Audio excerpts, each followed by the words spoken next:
Hi, welcome back guys. This is your friend, Parallel Deku. Back with another fanfiction. This is the series of What If Deku Met Team 7. Now before starting, please give this video a like. And subscribe to the channel if you want more videos like this. Now let's get into the fanfic. Kaguya looked around frantically for a way out of her predicament, her long hair spreading like a white blanket. The Otsutsuki spotted three figures. A pink-haired girl descending from above and two boys approaching from either side. An idea struck her suddenly and sharply, and Kaguya stepped back. Using the last of her chakra, she created a large portal beneath the colliding group. Before she could react further, Naruto, Sasuke, and Sakura crashed into and fell through the black portal. This was her trump card, one she did not merely hope would work but knew would. Black Zetsu praised the move, calling it a great idea as Kaguya breathed heavily and slowly sank to the ground in exhaustion. Black Zetsu grinned with manic glee and said that after Kaguya regained more chakra, she could finally kill them before they returned. Kaguya, exhausted but triumphant, assured him that they were not coming back. Kakashi looked at the Otsutsuki in horror and demanded what had happened to Naruto, Sasuke, and Sakura. He began to cough and stagger, clearly injured. Kaguya made no reply, only exhaled in exhaustion and grimaced at the wounded human. Black Zetsu laughed wildly while Kakashi slid down and collapsed in defeat. Black Zetsu cackled triumphantly that they were gone and that they had won, taunting the weakened shinobi. Kakashi felt all hope vanish. Without Naruto and Sasuke there was no way to seal Kaguya, and his chakra reserves were nearly spent. Dread filled his mind as he wondered what to do, and he thought of Obito, Rin, and everyone they had failed. Everyone screamed in surprise as the ground beneath them gave way into a sudden landslide. The class found themselves thrown forward and landing near a forest while their teachers and pro-heroes remained on the cliff they had just occupied. The students shakily attempted to rise from the rubble, looking around in confusion. The cat hero called out good luck as she walked out of sight with a grin. As Aizawa and the wild pussycats moved away from the cliff edge, Aizawa glanced back. Out of the corner of his eye a dark object had appeared and then vanished. He frowned and asked if anyone else had seen it. Ragdoll shook her head in confusion and Aizawa dismissed the sight as his eyes playing tricks, sighing and putting his hands in his pockets. The students of Class 1A struggled to their feet, still shocked by the fall. Before they could fully process what had happened, a loud roar rolled through the air and the ground trembled. The students scrambled as a huge clay monster emerged. Koda tried to communicate with the creature but to no avail. The monster raised a massive fist and some students narrowly avoided it in a burst of frantic movement. One student urged everyone to run, and the class fled into the forest in terror. Naruto groaned as he lifted his aching body off the green grass and wondered where they were. Sasuke ignored him and mumbled that he could not sense Kaguya's chakra and saw no traces. Sakura noted that she had not seen this world while she had been with Obito and remarked that the place looked eerily like their own world and that Kakashi was not there either. The three shinobi stood in a ring in the middle of a dense forest, unable to detect any chakra. Sasuke scanned the area urgently with his Rinna Sharingan, but despite his efforts he could not find anything. Naruto muttered that the nature chakra felt odd here. Their thoughts were cut short when a terrible roar erupted from behind them and a huge earthy monster emerged from the darkness. Naruto jumped back in surprise and then formed a Rasengan, charging at the creature with full force. The monster crumpled at the impact and then scattered into chunks of earth that fell away. Naruto relaxed and returned to the other two. Sasuke observed that the creature had fallen too easily for something from Kaguya's world and added that it did not seem to possess chakra. Sakura gasped that this might be a world without chakra and worried about how they would return and seal Kaguya, fearing Kakashi might already be dead. Naruto expressed frustration that they had no way to get back and could not open Kaguya's portals.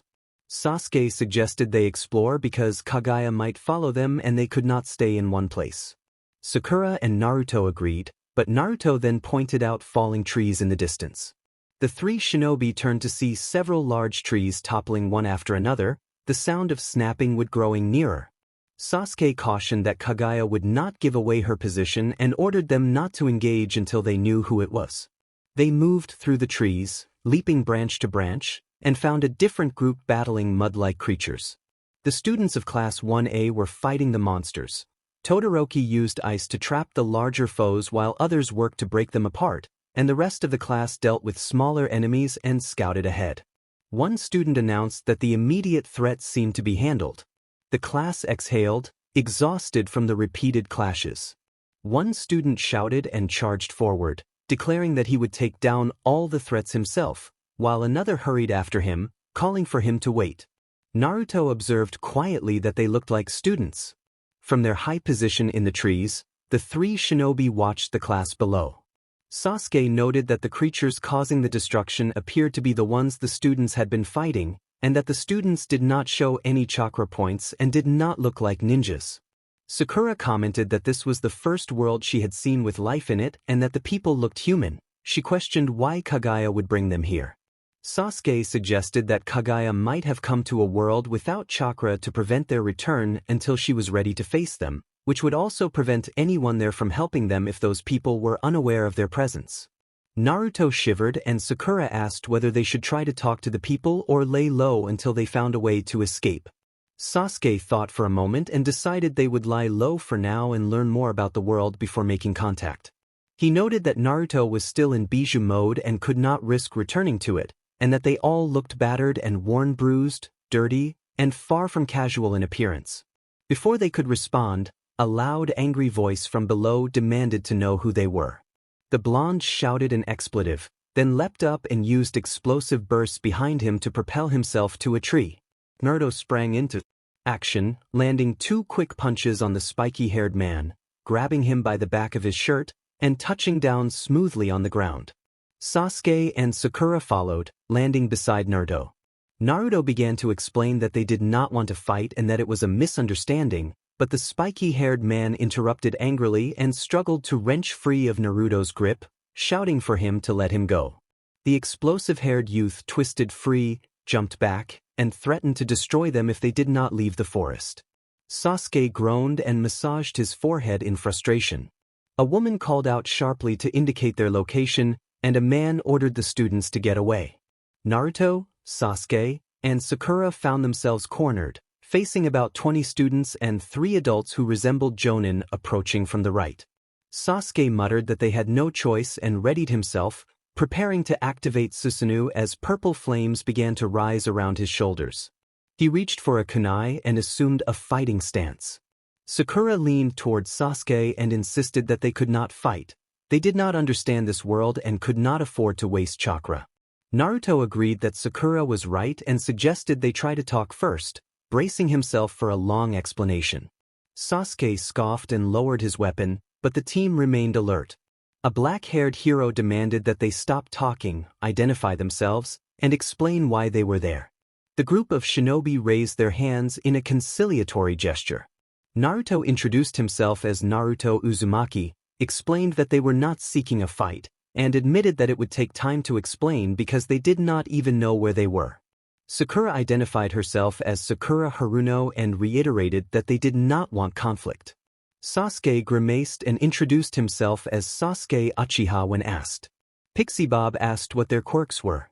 Sakura asked if Pixie Bob meant their jutsu, which only increased the confusion among the heroes. Some of the shinobi bore visible signs of power. One man was surrounded by dark orbs, and another had a swirling purple eye with an unsettling dark streak. The heroes found it strange that these visitors did not recognize the concept of quirks, even though they had clearly used extraordinary abilities. Aizawa accused them of pretending to be clueless, asserting that it was obvious they had used their powers before. The shinobi exchanged uncertain looks. Sasuke considered the situation. This place lacked chakra, and yet these people could use powerful abilities to fell beasts and uproot trees. It seemed likely this world had been used as a last resort, and innocents could be endangered by any large-scale conflict. Given that they had no wish to harm locals and did not arrive of their own free will, the shinobi needed to act carefully. Sasuke stepped forward and told Aizawa that he would explain a few things. He fixed Aizawa with a steady gaze, and Aizawa felt unexpected unease. Sasuke calmly stated that they were not from this world and had not arrived by choice, and asked to be allowed to leave. He warned that they did not seek a fight but would not hesitate to defend themselves if attacked, and that capturing them would benefit no one. Naruto and Sakura stood silently in agreement. Pixie Bob refused and slammed her paws into the ground, unleashing a wave of earth and rock toward the group. Naruto reacted instantly, taking to the air and using his floating orbs to lift Sakura and Sasuke to safety. Aizawa activated his erasure ability and focused on Naruto, but to his shock it had no effect. Ragdoll looked to Aizawa in confusion and asked what was happening. Aizawa realized with growing alarm that his erasure had not worked. The pro-heroes stood in stunned silence. Their usual methods were failing. Sasuke scowled, seeing that fighting these people would be a waste of time, and closed his eyes to prepare an attack. Class 1A watched from a distance, unsure how to act. They could not abandon their teachers but were forbidden to intervene. Midoriya mentally analyzed the situation. Naruto must possess multiple abilities, one for the floating orbs and another for flight, while Sasuke's power clearly related to his eyes. Sakura's role was harder to determine. The visitors did not seem like villains, but Sasuke's presence made them uneasy. Sasuke opened his eyes and activated a powerful ocular technique. A spectral armored form resembling a skeletal upper torso rose around him, wreathed in purple flames. The pro-heroes took a step back, having never seen such a display. Pixie Bob growled, dug her claws into the forest floor, and summoned another determined wave of earth and rock. Sasuke's expression remained cold and unreadable as the wave loomed toward him. Naruto and Sakura, not under the protection of Sasuke's half-Susanoo, jumped out of the way easily. As the wave began to descend upon the Uchiha, the skeletal arm moved above the skull and with one solid, quick movement redirected the dirt away from him. To the hero's horror, the debris was now headed toward the students. Naruto and Sakura acted quickly, moving directly in front of the class. Naruto formed a large Rasengan while Sakura prepared a powerful punch. Together they struck the mass of soil, sending the wave toward the ground and protecting the students. Naruto yelled angrily that they should watch where they were throwing the dirt and demanded whether they were trying to protect those people. The pro-heroes stood in shock, once again questioning who these two young shinobi were. Aizawa grimaced. He had no time to wonder about their identities. He needed to secure them and get them away from the students, even though those two had just saved his class when he had not been able to. He reasoned that they could not afford to take chances after what had happened at USJ. Naruto grimaced and told Sasuke they should end this quickly. Sasuke snapped at Naruto not to tell him what to do, then scowled and brought the purple skeletal arms toward the pro-heroes. The pros dodged with ease. The large skeletal appendages shrouded in purple flame were formidable but not particularly fast, and their movements were predictable. Just as Pixie Bob was about to send another wave of earth, a battle cry rose from the trees. Naruto, Sasuke, and Sakura turned toward the sound. Sakura silently groaned that things kept getting better. From the forest shadows, two more pro-heroes emerged, their features cat-like and their expressions clearly angry. Aizawa stared at the large forest where his students were currently training. Unease bubbled in his stomach. He could not stop thinking about the odd thing he had seen earlier. He was not convinced it had been a figment of his imagination, but he could not be sure it had been real either. His unease deepened when the activity in the forest seemed to slow. Aizawa turned to Ragdoll and asked her to monitor the kids in his slightly gruff voice. Ragdoll giggled, teasing that he really cared for those students, and agreed. She turned toward the trees and activated her quirk. Her expression shifted from her usual smile to worry and then to horror. She spun around and ordered the bus to stop, insisting that they had to reach the students because three unknown figures were near them. Pixie Bob directed the driver to take Kota to the camp and told him to inform Tiger and Mandalay that the students were in danger. The driver nodded and moved to follow the instruction. Aizawa stood up quickly. Without waiting for the bus to come to a full stop, he, Ragdoll, and Pixie Bob leaped from the vehicle and rushed into the forest, running at full speed toward the class and praying the students were safe. Sakura muttered that so much for laying low. Naruto made a sarcastic comment about what Sasuke's plan was now. Sasuke snapped at Naruto to be quiet. Another student angrily protested, but Sakura stepped between them and reminded them that this was not the time to fight. Someone called to Kakin in alarm. The caller had messy green hair and froze when he looked up and saw the team. After him, more students began to appear from the trees. Sasuke cursed under his breath as all 20 students ended up staring at the visiting team, their faces a mixture of shock, fear, and readiness to fight. In Sasuke's mind, this was the worst possible situation. The rest of the wild pussycats emerged from the forest shadows, looking angry and ready to fight. Sasuke grimaced. They could easily defeat these people, but they could not afford to make more enemies. With 5 of these pros on their backs and 20 anxious students nearby, creating a larger conflict would be disastrous. Sakura suggested that they get out of there and warned that they could not afford to waste any more chakra because they were already weakened. Sasuke scowled, acknowledging that Sakura was right. He dispelled Susanoo, and Naruto immediately gathered the others with the Truth Seeker orbs and began to fly away. A gruff voice ordered them not to leave. Before they could get far, Tiger stretched his arms, wrapped them around Naruto, and yanked him back to the forest floor. Sakura reacted with alarm as Naruto struggled, grunting as he tried to free himself. Tiger tightened his hold, pulling Naruto into a headlock and pinning him with his muscular frame while Sasuke and Sakura watched from above. Sasuke cursed inwardly at the complication. Sasuke announced that they surrendered, forcing the words out while trying to conceal the anger and annoyance beneath his tone. Sakura started to protest, but stopped when she saw Sasuke's hard glare. Naruto demanded to know what Sasuke meant, scowling as he used Kurama's chakra to form hands and pry himself free from Tiger's grip. He leapt several feet away from the pros. Sasuke and Sakura descended, the Truth Seeker orbs returning to spheres that floated around Naruto. Sasuke released his Sharingan and stepped forward with Sakura at Naruto's side. Naruto, though tense, relaxed and stood normally. Pixie Bob questioned the sudden surrender, noting that they had not sounded like that before and remained prepared for a fight. Naruto then whispered to Sasuke that they could leave as Sakura had suggested. Sasuke muttered under his breath for Naruto to be quiet, and then explained that they were surrendering because they could not fight the pros or at least could not afford to. His only request was to be kept as far away from the students as possible for their safety, a measure he framed as necessary to avoid distractions or interference if Kaguya appeared. In truth, Sasuke mainly wanted a clear space to fight. The students would not last long against such a threat, and any interference could cause everything to go wrong. Sasuke raised his hands and his teammates replicated the gesture. The pros moved in swiftly, restraining the group and placing quirk-canceling HNDCFS on them before forcefully escorting them toward the base. Class 1A stood in a whirl of emotions: shock, fear, nervousness, disturbance, and even anger. They agreed on one thing. These people were powerful, yet they did not appear evil. Midoriya, the green-haired student, processed the event rapidly.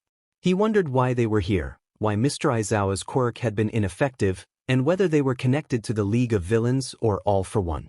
He considered whether Naruto might be some kind of enhanced being and what Sasuke had meant by asking to be kept away from the students. Above all, it struck him that these strangers had been holding back. Bakugo snapped loudly at Midoriya to stop mumbling, using harsh words that made Midoriya flinch and apologize. Bakugo scowled, shoved his hands into his pockets, and stalked away. Midoriya exhaled with relief and redirected his attention to the pros. The students followed the heroes quietly, unsettled by the aftermath of the confrontation. Midoriya kept his focus on the restrained strangers and the oddities surrounding them. They did not understand quirks but appeared to operate on a much higher level than the pros. Midoriya tried to reassure himself that the professionals would know what to do, but their earlier conversation hinted at something much larger at stake for the restrained group.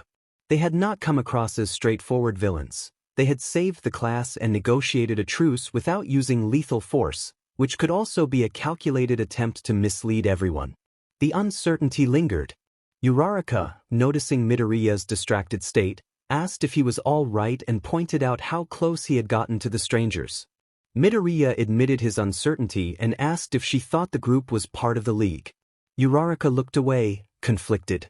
She had seen Naruto and Sakura react when they were almost crushed under debris, and it was thanks to them that the students had not been severely hurt. She acknowledged that while their arrival might have been a coincidence, the timing was suspicious given recent events.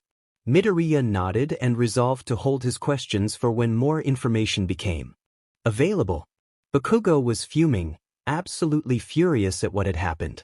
He felt useless after the fight, humiliated that when he charged he had been defeated so effortlessly. He had been taken down too quickly and hadn't hit his target once.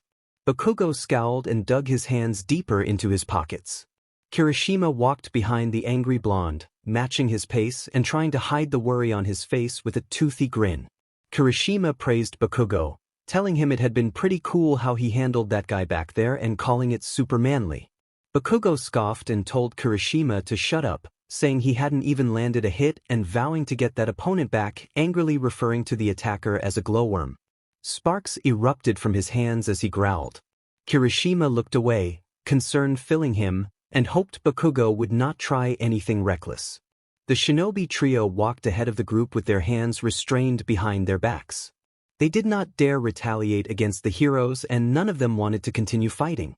Even Naruto had calmed down somewhat.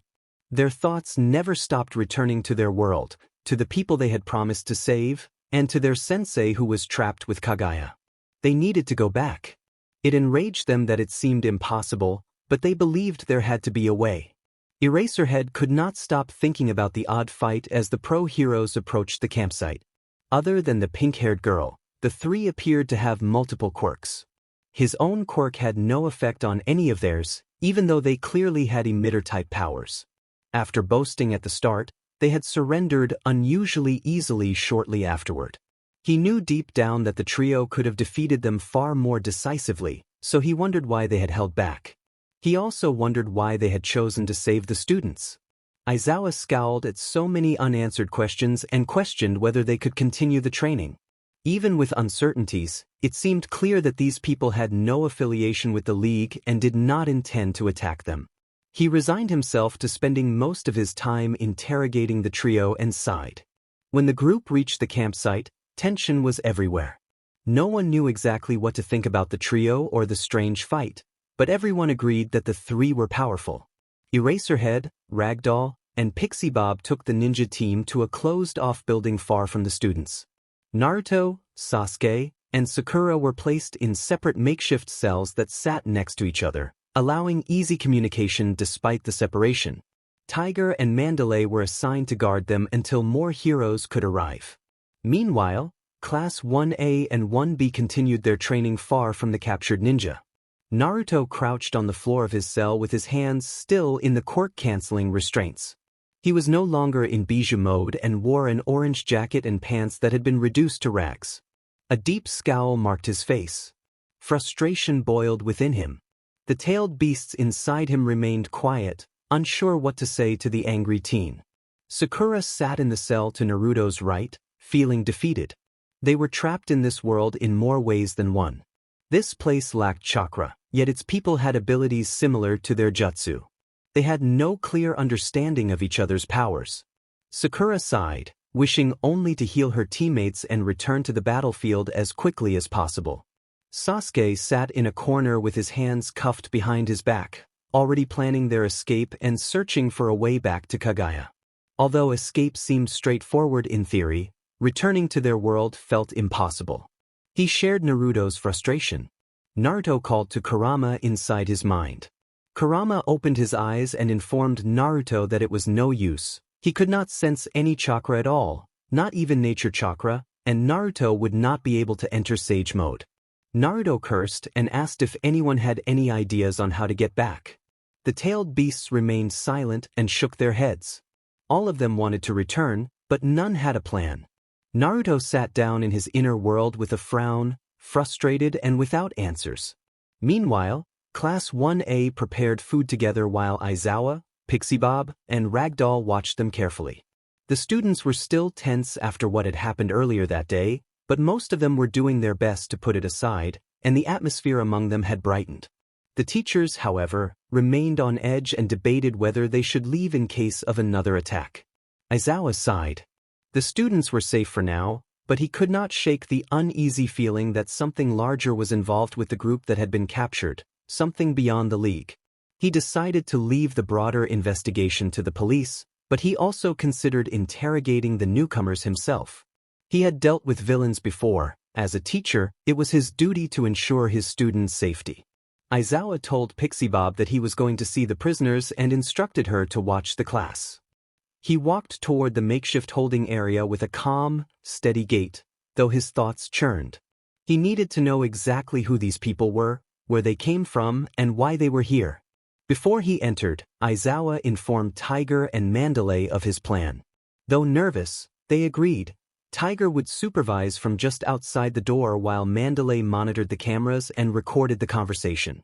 When Aizawa stepped into the holding cell where the ninja team was kept, he immediately noticed a difference in the group, especially in the blonde youth, Naruto. Naruto and Sakura looked far better than when they had first appeared. Naruto was no longer glowing and his orange jacket and pants were no longer ripped and dirty. Sasuke sat in a corner of his cell, unchanged in appearance but watching with a calculating expression. Aizawa approached Naruto's cell, unlocked it, and grabbed Naruto roughly. Naruto protested in pain as Aizawa hauled him out. Sakura watched with worry building, and Sasuke observed silently, hoping the blonde would not say anything foolish. Naruto was led into a closed-off interrogation room with no windows, where a table and 2 chairs sat facing each other. Tiger entered and tightly tied Naruto to the chair opposite the door.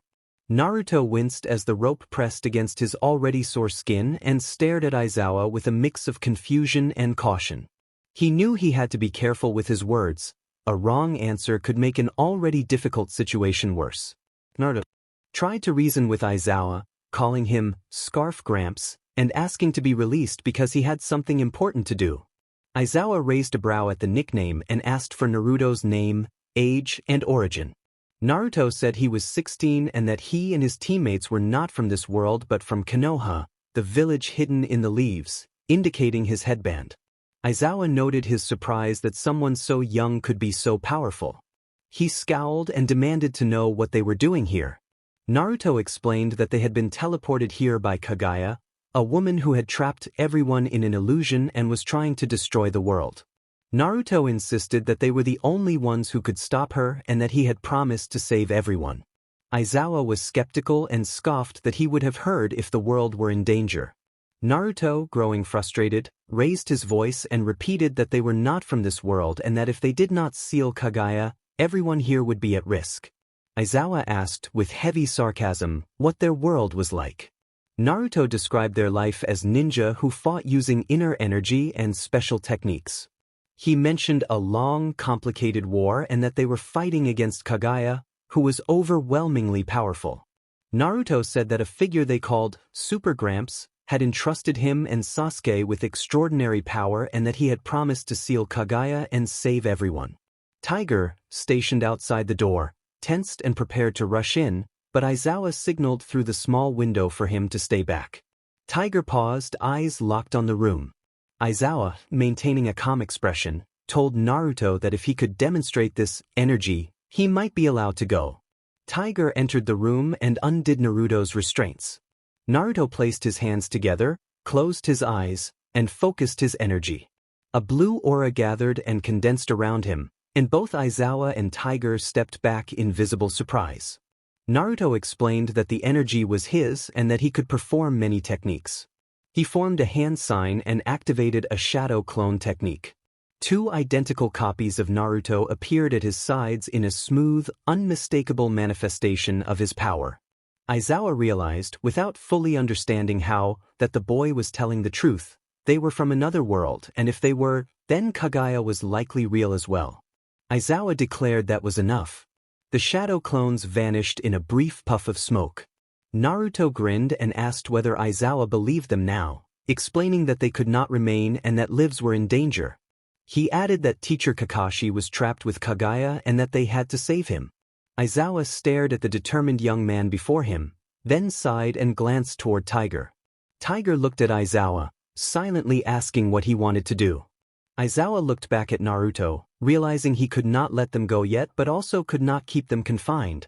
The HNDCFFS would not hold, and the only reason they had not resisted earlier was to avoid unnecessary bloodshed. Aizawa sighed and instructed Tiger to bring the other two over. Tiger eyed the tired teacher but did as he was told and left the room.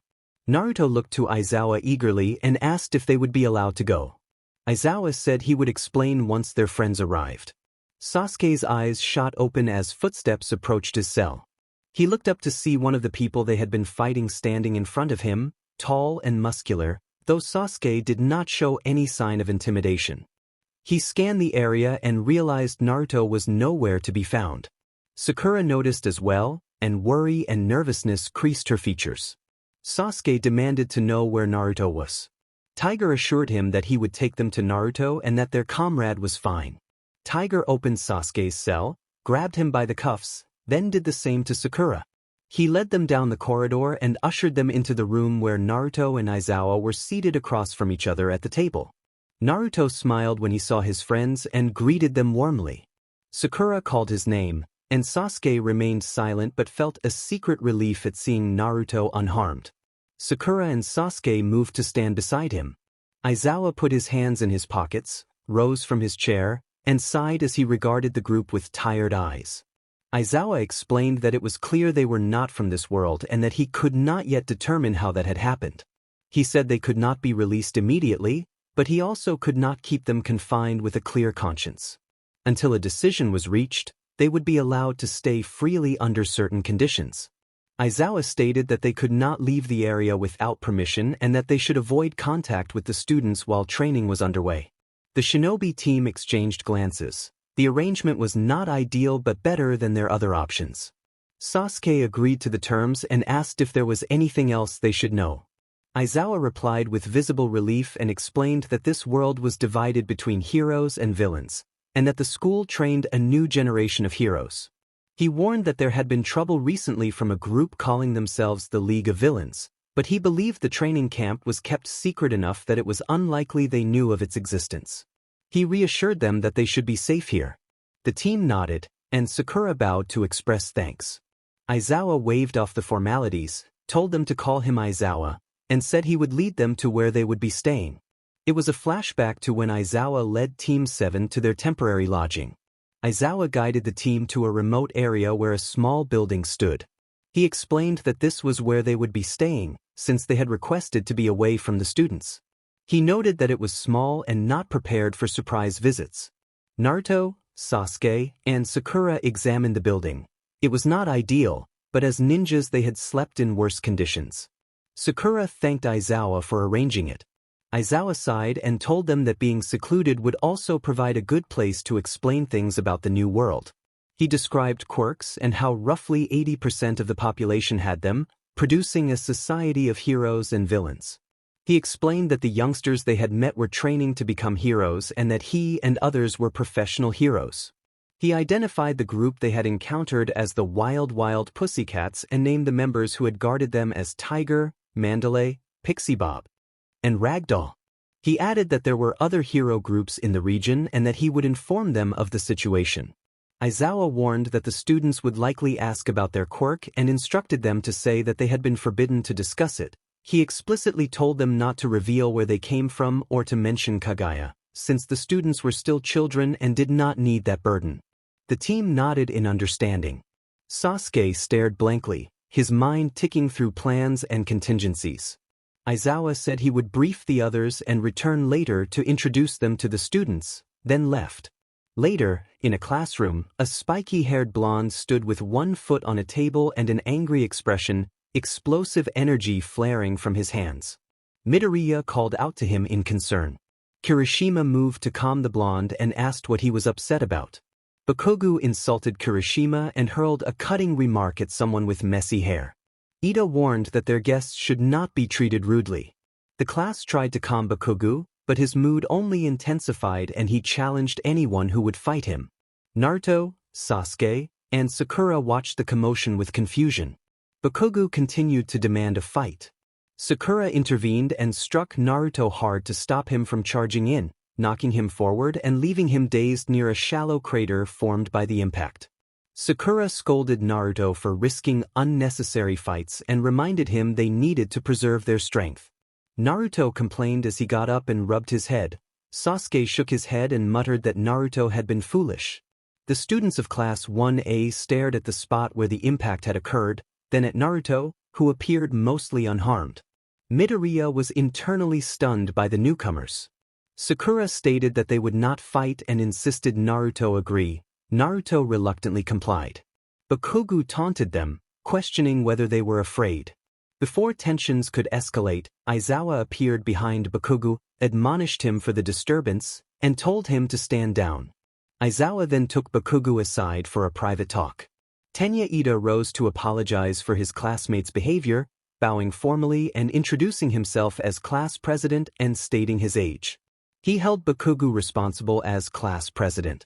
Sakura acknowledged the apology and commented wryly that they both had teammates who were eager for a fight, shooting a glare at Naruto. Momo Yaoyorozu introduced herself next, identifying herself as vice president and giving her age. One by one, the rest of the class introduced themselves and their ages until everyone had been named. Sakura expressed pleasure at meeting them and hope for getting to know each other better. Naruto added that since they would be staying for a while, it would be fun to become acquainted. Sasuke remained silent, watching the students with a guarded expression and thinking that they needed to find a way back to their own world as quickly as possible. Pixie Bob and Ragdoll approached the group. Pixie Bob observed that Aizawa had allowed Team 7 out of supervision, and Ragdoll noted that Aizawa's trust was uncommon. Sakura recognized the two pro-heroes from Aizawa's earlier description. Pixie Bob introduced herself as Pixie Bob and identified Ragdoll. Sasuke told Naruto and Sakura that he needed to speak with them privately. When they agreed, he led them away firmly and warned them to keep their distance from forming attachments. He said they had a mission to focus on Kaguya and needed to determine how to return home. The relative scarcity of chakra in this world might make it easier to locate her. Naruto frowned but accepted the plan, and Sakura nodded in understanding. They rejoined the group. Back with the heroes, Pixie Bob commented sarcastically on their return and then suggested, with a mischievous tone, that the newcomers might join the class for a visit to a hot spring. Naruto reacted with surprise at the idea, and the conversation moved toward that possibility. Ragdoll smiled and explained that they were planning to let the students relax for the rest of the day until training resumed, and that it would be fine for the ninja to join them. Naruto grinned and agreed enthusiastically. Sasuke, however, refused sharply, reminding his team of their position and insisting he would find a way home by himself. He scowled and walked away toward where they were staying. Naruto frowned as he watched Sasuke leave. Sakura asked the heroes to forgive him, explaining that Sasuke took his responsibilities very seriously. Ragdoll waved a paw reassuringly and said they understood their situation and that it was understandable he would be upset. She invited them to come along. Sakura accepted with a smile, and Naruto agreed as well. Pixie Bob called for the class to follow, and the students hurried to the bathhouse with a mix of apprehension and curiosity. Few had expected to be able to relax so soon after seeing those they had been told to consider threats. Midoriya watched Naruto and the others cautiously, still struggling to understand the sudden shift in events. He stole glances as everyone prepared, and then his eyes widened. Naruto looked like he had been through a war earlier, yet now he appeared completely healed as if barely scratched. Midoriya was not the only one to notice. Without a visible recovery specialist present, several students wondered how their wounds had mended so quickly. The same seemed true of Naruto's teammates, and some questioned whether one of them might have a healing ability or if multiple quirks were in play. A terrifying thought flitted through Midoriya's mind about artificial creations, but he pushed it aside when Naruto addressed him by name and noted that he had been talking to himself. Midoriya apologized, flustered. Naruto then asked about the angry boy from earlier. Ida adjusted his glasses and explained that Aizawa had taken Bakugo and that he would return soon, asking the class to forgive any irresponsible actions. Naruto grinned and suggested they go to the bath. The group left the changing room along with the remaining students. In the girls' area, Sakura found herself surrounded by questions. Mina asked if the other men were Sakura's brothers, and Sakura laughed and said they were merely teammates, with Naruto feeling like an annoying little brother. Hagakure commented that Sasuke was good-looking, which made Sakura laugh sheepishly. Uraraka called that the water felt wonderful, and the girls leapt in. Momo asked Sakura about her quirk, thinking it might involve super strength or controlling air pressure around her fists. Sakura replied that, per Aizawa's orders, they were forbidden from discussing their quirks. Naruto received similar questions about his own abilities but declined to elaborate, saying that their mentor had advised them not to speak about it. Mineta acted inappropriately and prompted concern from classmates. A student confronted him and pushed him off the wall into the water. The girls cheered in gratitude for the intervention. Koda, who had been nearby, suddenly tripped and stumbled. Midoriya leapt forward with a glowing aura of blue energy and caught him before he hit the water. Midoriya announced he would take the boy to the office with his guardians. After that interruption, the class relaxed. By the time Midoriya returned, everyone was drying off and getting ready for bed. Naruto had taken only a few steps out of the bathhouse when Sakura stomped toward him, visibly furious, and demanded to know if he had tried to peek again. Naruto protested that he had not, but Sakura reacted with a sharp, forceful strike that left him stunned and rubbing his head. She scolded him for not changing his ways, disappointed. Naruto groaned and sat up, spitting out water and smoothing his hair as the few lingering students watched in surprise at how the exchange unfolded. Mineta warned that they were going to be seen. Mina urged everyone to calm down and get out before they were noticed. Jiru jumped up from her kneeling position on the grass and removed her earbud from the wall. The Baku squad were huddled around her. They had all joined to learn more about the so-called villains. They had followed Aizawa to where the team was being held, and the interrogation room had a wall that Jiru could access. With what they had heard now, they could no longer call them villains. Now they might actually meet them. Bakugo growled that they should leave before they got caught. Mineta whimpered that they could be in big trouble for what they were doing. The students slipped away without being seen. Jiru only shared the basics with the group. The odd team did not seem evil and they would remain there for the time being. To be honest, Jiru was unsure whether she believed everything Naruto had said, but Aizawa appeared to believe it. She thought it best to wait to see if Aizawa would speak with them. If he did not, she would have to tell the class herself, assuming her classmates did not pester her into revealing it sooner. When the students returned to camp, the entire class greeted them with curious stares. It had not been only the Baku squad planning the eavesdrop. The whole class, except for Ida, had been involved. Everyone had questions about the mysterious team. Ida dashed toward them, furrowed his eyebrows, and told them that their actions had been reckless. He reminded them that they still did not know much about the newcomers and that eavesdropping on an interrogation had been wrong. Bakugo glared at Ida and scowled that they had a right to know what the other team intended, since they had approached first. Before Ida could continue his lecture, Aizawa arrived to meet the class. He stood with a blank expression, and beside him were Naruto, Sasuke, and Sakura. The tension in the room tightened immediately.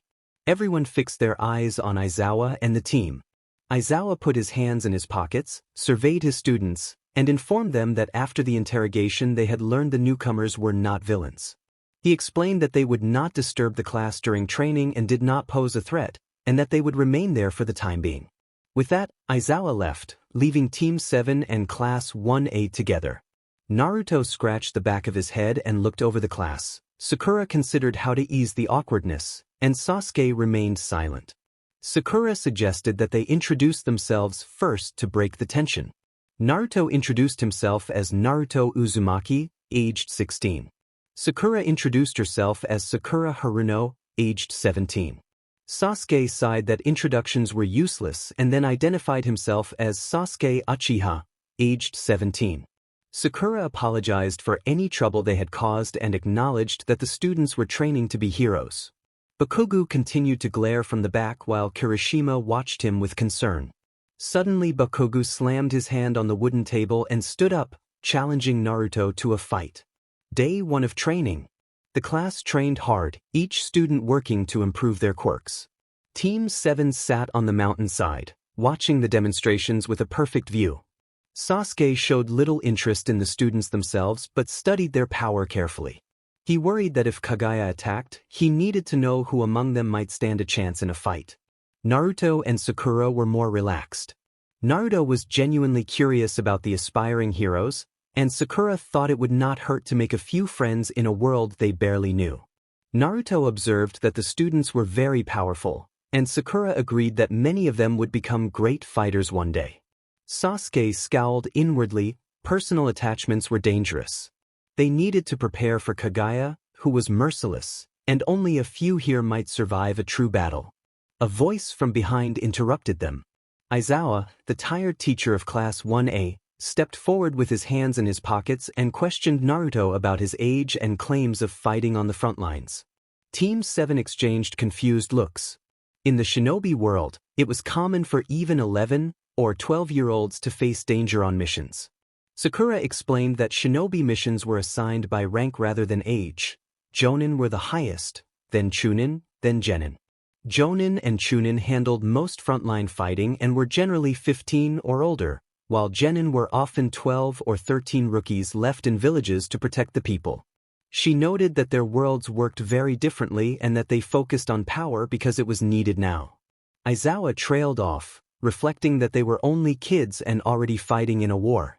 Naruto immediately protested that they were shinobi of the Hidden Leaf Village, and Sasuke mumbled that Naruto was still a Genin. Naruto shouted that he had missed the Chunin exams, to which Sasuke tersely reminded him that he had lost the first time.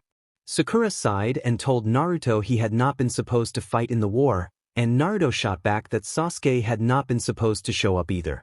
Aizawa watched the bickering and thought that, despite their experience, they were still young. A sudden yelp and crackling noise cut through the air. Team 7 and Aizawa ran down the mountain toward the sound and found Ida and Kaminari on the ground, surrounded by concerned students. Sakura and Aizawa hurried to their side and examined them for serious injury. Mina explained that Ida had accidentally run into Kaminari, causing a sudden electrical discharge. Sakura assessed that the electricity had fortunately avoided causing major internal harm. Ida had some surface burns, but Sakura, using a healing technique, quickly closed the wounds. Shiro asked how she had done that, and Sakura answered that she was a medic. She then moved to Kaminari and found him dazed and in shock with a sprained right wrist. She treated the wrist and advised that Kaminari avoid using the hand for the rest of the day and that Ida would need some rest. Both should be able to train fully by the next day. Aizawa thanked Sakura and instructed Mina and Shiro to help carry the students to the cabins. As they carried Ida and Kaminari away, Aizawa asked if Sakura had used a healing chakra. Naruto smiled and praised Sakura as an excellent healer, and Sakura modestly accepted the compliment. Aizawa, watching the calm competence after the brief chaos, thought the group had changed a lot since the earlier fighting.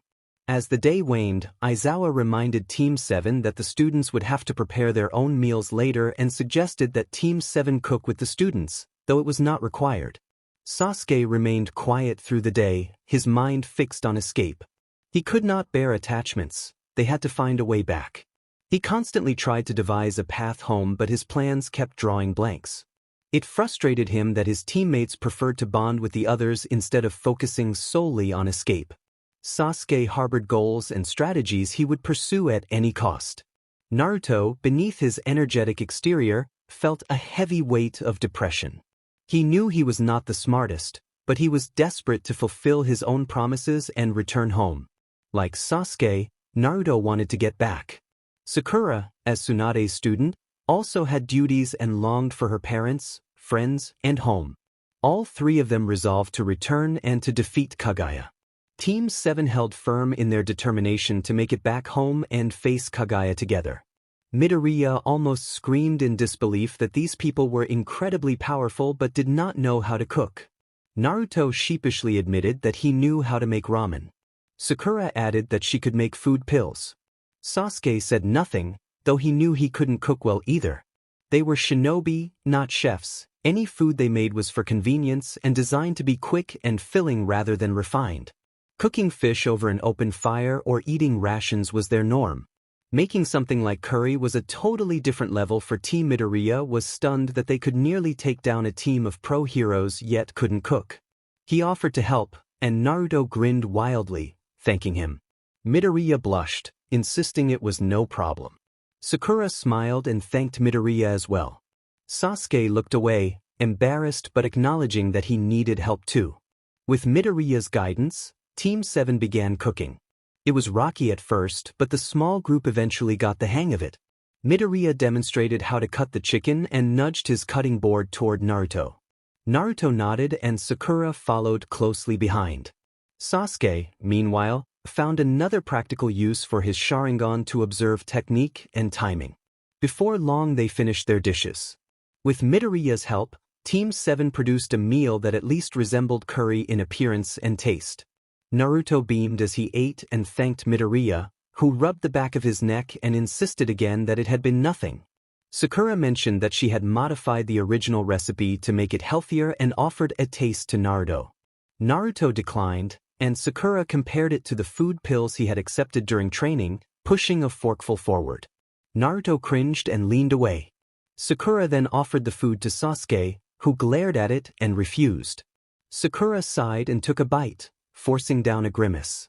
As the team ate cautiously, Jiraiya watched them carefully. She was the only one in her class who suspected the truth. The idea of another world filled with ninjas and chakra, a war against a godlike being, sounded fantastical, like something out of an animated story. She could not reconcile that with reality. If the pros believed it, what had Naruto shown Aizawa that had been so convincing? Jiraiya's thoughts raced with questions. How did Naruto trick them? What were their goals? Were they connected to the League of Villains? Nothing made sense, and there was no easy way to get answers. She could not ask Aizawa or any of the other heroes directly, so she decided on a risky course. Jiraiya resolved to confront Team 7 herself after curfew in the hope of getting straight answers, aware that things might not go smoothly. Kaminari approached with a goofy grin and wrapped an arm around Jiraiya, asking why she seemed so serious. Jiraiya froze and quickly changed the subject, asking how he felt after his accident in practice. Kaminari pulled away and said he was fine, adding that Sakura had helped heal him and Ida and that he would be fully recovered by tomorrow.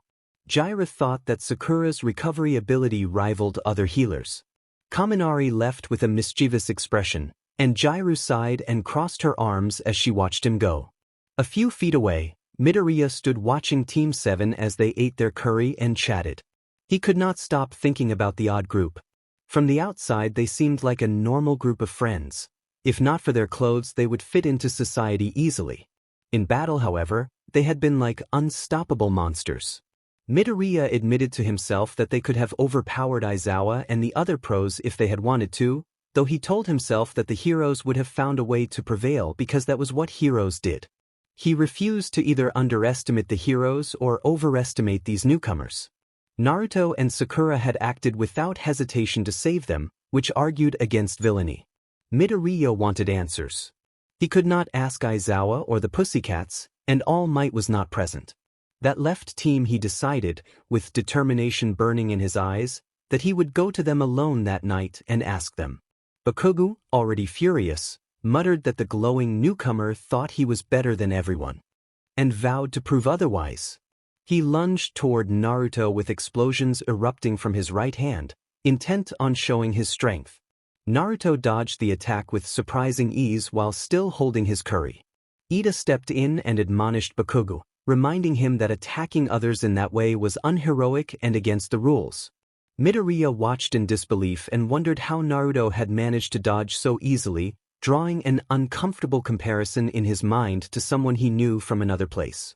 Bakugo only grew angrier, his temper spiking until Kirishima stepped up, grabbed him by the shoulders, and pulled him back.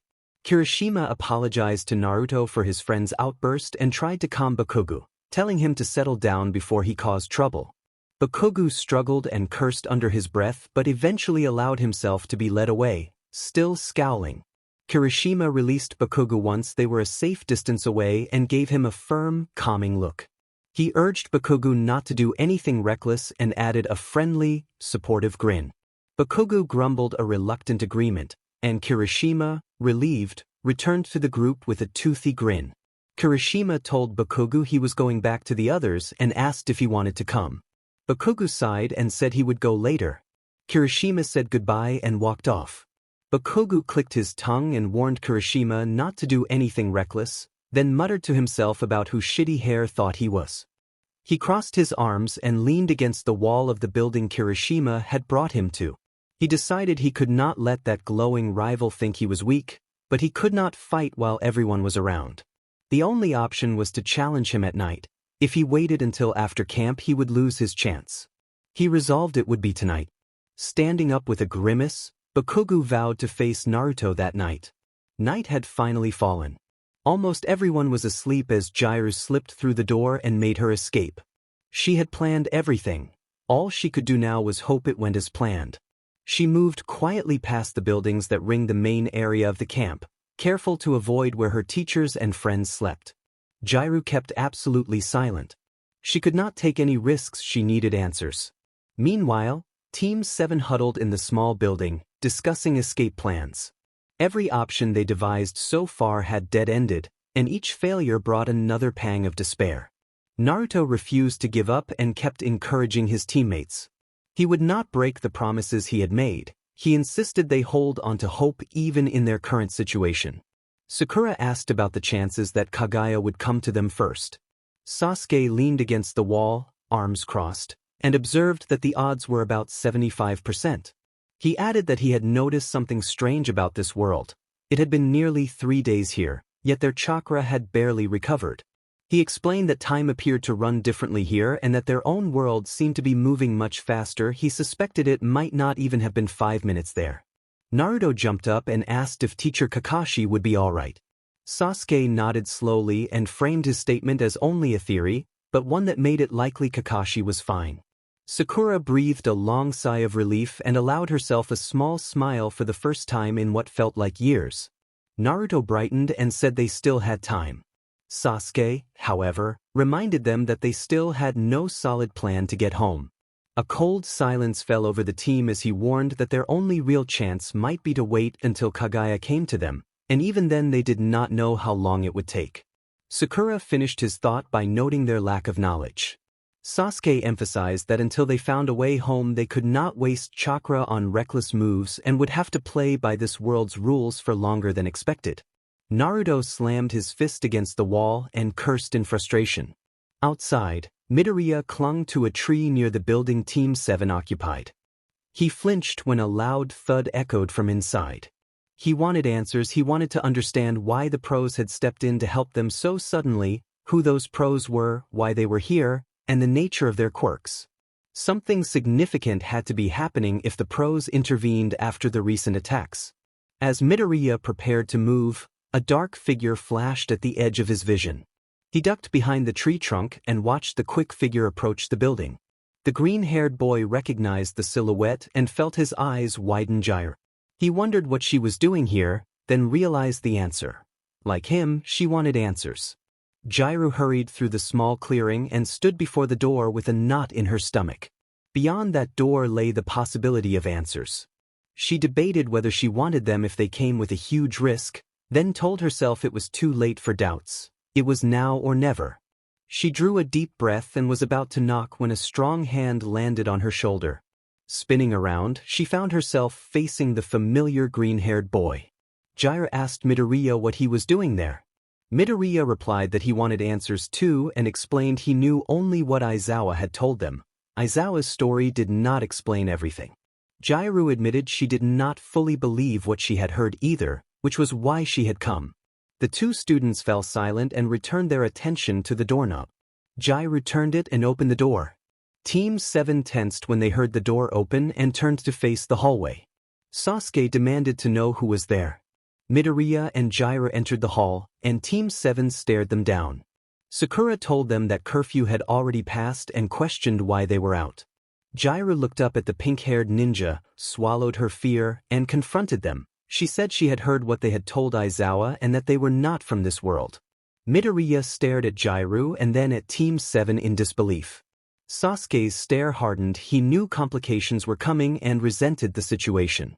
He warned that they should not concern themselves with it and suggested they leave before something bad happened. Naruto protested and stood beside his teammate. Sakura objected to Sasuke's tone and said he should not threaten the students. Sasuke sneered that they knew what they were dealing with and could not have students interfering. He claimed he was showing them mercy. Jairu grit her teeth but forced herself to stand firm. She recounted that the team was fighting someone named Kaguya, that Kaguya was incredibly powerful, and that she had trapped everyone under the infinite Tsukuyami. Midoriya's thoughts spiraled as neither denial nor confirmation came from Team. The idea felt unreal, but Jairu's face was completely serious. Midoriya began to respond, surprised and searching her face for confirmation, and the tense conversation held on the brink of revelation. Midoriya's voice was shaky as he asked how she knew. Sasuke glared and demanded an explanation as well. Jairu swallowed and explained that her quirk allowed her to hear everything, even through walls. She gestured weakly toward her ears and admitted she had been curious, that she had heard everything and come because she had not believed it. Sasuke sighed and conceded that there was no point hiding it anymore, admitting that everything they had said was true. Naruto and Sakura remained silent, unsure how to respond. Midoriya found his voice again and asked how they had arrived here. Naruto answered that they had been teleported by Kaguya. Sakura said softly that they had hoped not to meet anyone and had not wanted to interfere with this world. She added that they never wanted anyone else to become involved. Naruto explained that only he and Sasuke could defeat and seal Kaguya, that it was their duty as shinobi to save everyone and protect their world, and that they had to return home. He adjusted his headband. Sasuke warned, darkly, that there was a good chance Kaguya would come to this world as well, and that if she did, no one nearby would be safe because the heroes here would be powerless against her. Sakura added that this was why they had kept their presence secret. Kaguya would be able to detect them the moment she entered this world. If they stayed away, no one else would get hurt. She explained that Kaguya was evil and incredibly powerful but would not attack those who did not pose a threat, and that if the pro-heroes found out they would prepare to fight alongside them or for them, since they apparently still counted as children in this world. Naruto spoke seriously, holding back tears as he remembered those who had sacrificed themselves, and said they needed to finish this battle on their own. Sasuke looked down at the others with his dark eyes and asked if they understood that too many people could not know their secret. Jairu and Midoriya nodded slowly, still trying to process what they had been told. Bakugo leaned against the hallway wall, eyes wide in shock, unable to comprehend what he had just heard. Midoriya yelped in disbelief at the revelation that they had been working as soldiers since they were 12. Naruto replied proudly that they were ninjas of the Hidden Leaf and wondered why everyone was reacting so strongly to the age. Midoriya then erupted into a rapid string of questions about Kaguya, the power to travel between worlds, how many universes might exist, and whether others could travel as well. The group stared as his rambling continued. Sasuke thought with a flat expression that asking for help from this kid was questionable. Sakura called attention to Midoriya's mumbling, and Midoriya jolted back to attention and apologized sheepishly. Jairu sighed and told Team 7 that, if they had not seen them fight before, none of this would have been believable. She reminded them that summoning giant toads, snakes, and slugs was extraordinary. Naruto brightened abruptly, announcing that if he could summon Grandpa Sage, the sage could reverse summon them back to their world. Sakura and Sasuke reacted with astonished approval, and Naruto rushed outside with determined energy. Elsewhere, Bakugo swore under his breath as he searched for a hiding spot. He squeezed into a small janitor's closet and closed the door, watching classmates and ninjas run past. A figure in gray covered the small window, and Bakugo's heart stilled as the handle turned. Sasuke looked down at him with an icy glare that made Bakugo feel uncharacteristically intimidated. Sasuke accused him of eavesdropping. Bakugo shoved off the intimidation and sneered that it did not matter. He would not betray anyone. Sasuke huffed, almost amused, and said that was acceptable. A voice from outside called to Sasuke, and Sasuke told the caller to be quiet while acknowledging he was coming. Leaning down to Bakugo's level, Sasuke whispered that he was much stronger than Naruto, the tone carrying a threat. Then Sasuke left to join the others. Bakugo stood in the closet for a long minute, trying to process everything. He forced his hands into his pockets with a scowl and walked out of the building. Naruto rallied the group, energized and ready to try again.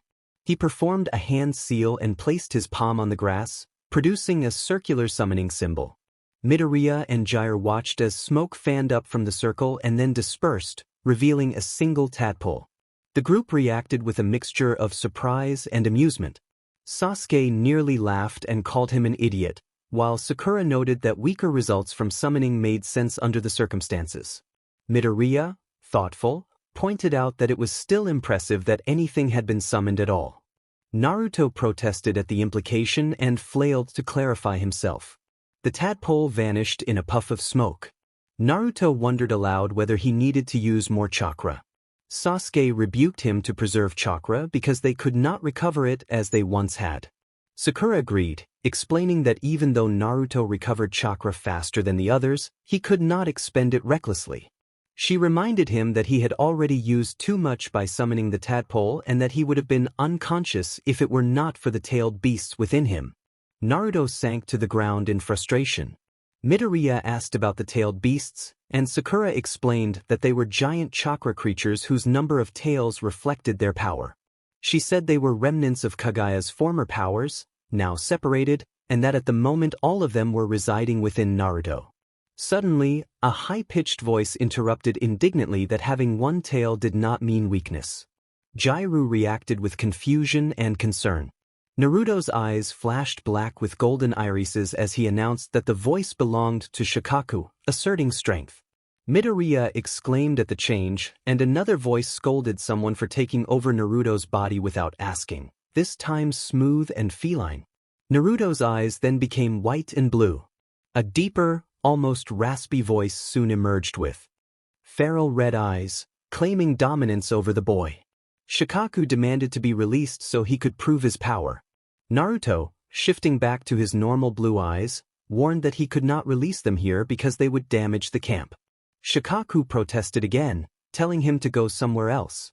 Sakura sighed as the tailed beasts continued their bickering while control of Naruto's body shifted among them. Midoriya and Jiraiya watched with confusion and a touch of amusement. Midoriya stammered to ask what was happening. Sakura explained that the tailed beasts were arguing and that it had been a long time since they had been together. When Midoriya asked how long they had been apart, Naruto answered that it had been a few hundred years. Jiraiya and Midoriya reacted with shocked shrieks. Another of the tailed beasts commented that humans were simple creatures no matter the world they inhabited. Sasuke, frustrated by the delay, interjected that they still needed to find a way home. Sakura agreed and asked the tailed beasts if any of them had ideas for returning the group to their world. The beasts fell silent. Naruto, back in control and shaking his head sadly, conveyed that none of them knew how to return home but offered that they could lend chakra when the time came. Sakura thanked them, noting that chakra would be very useful when they found a solution. Naruto growled that they could not wait that long. Sasuke and Sakura exchanged looks that mirrored his frustration and worry. Sakura reminded the students that they still needed to train the next day and that they should return to their cabins to rest. Midoriya and Jiraiya nodded slowly and agreed. Sakura watched them walk toward their sleeping areas and then turned to her own team, finding solace in their shared, somber expressions. It was hard to keep up high morale when they were in a cramped, makeshift shelter, cut off from familiar comforts. The constant uncertainty and thin rations wore on everyone, but they kept each other company with quiet routines and small acts of kindness. It was the third day of the training camp. The students trained as usual, dripping with sweat and exhausted, but determination kept them going. Naruto called to Sasuke. Sasuke muttered in annoyance at the blonde. Naruto noted a faint sense of chakra coming from Kaminari and Ida. Sakura explained that she had used chakra to help heal them. Sasuke snapped at Naruto, and Naruto raised a fist. But Sakura shoved him back down so hard she created a small crater and demanded whether he had an idea or not.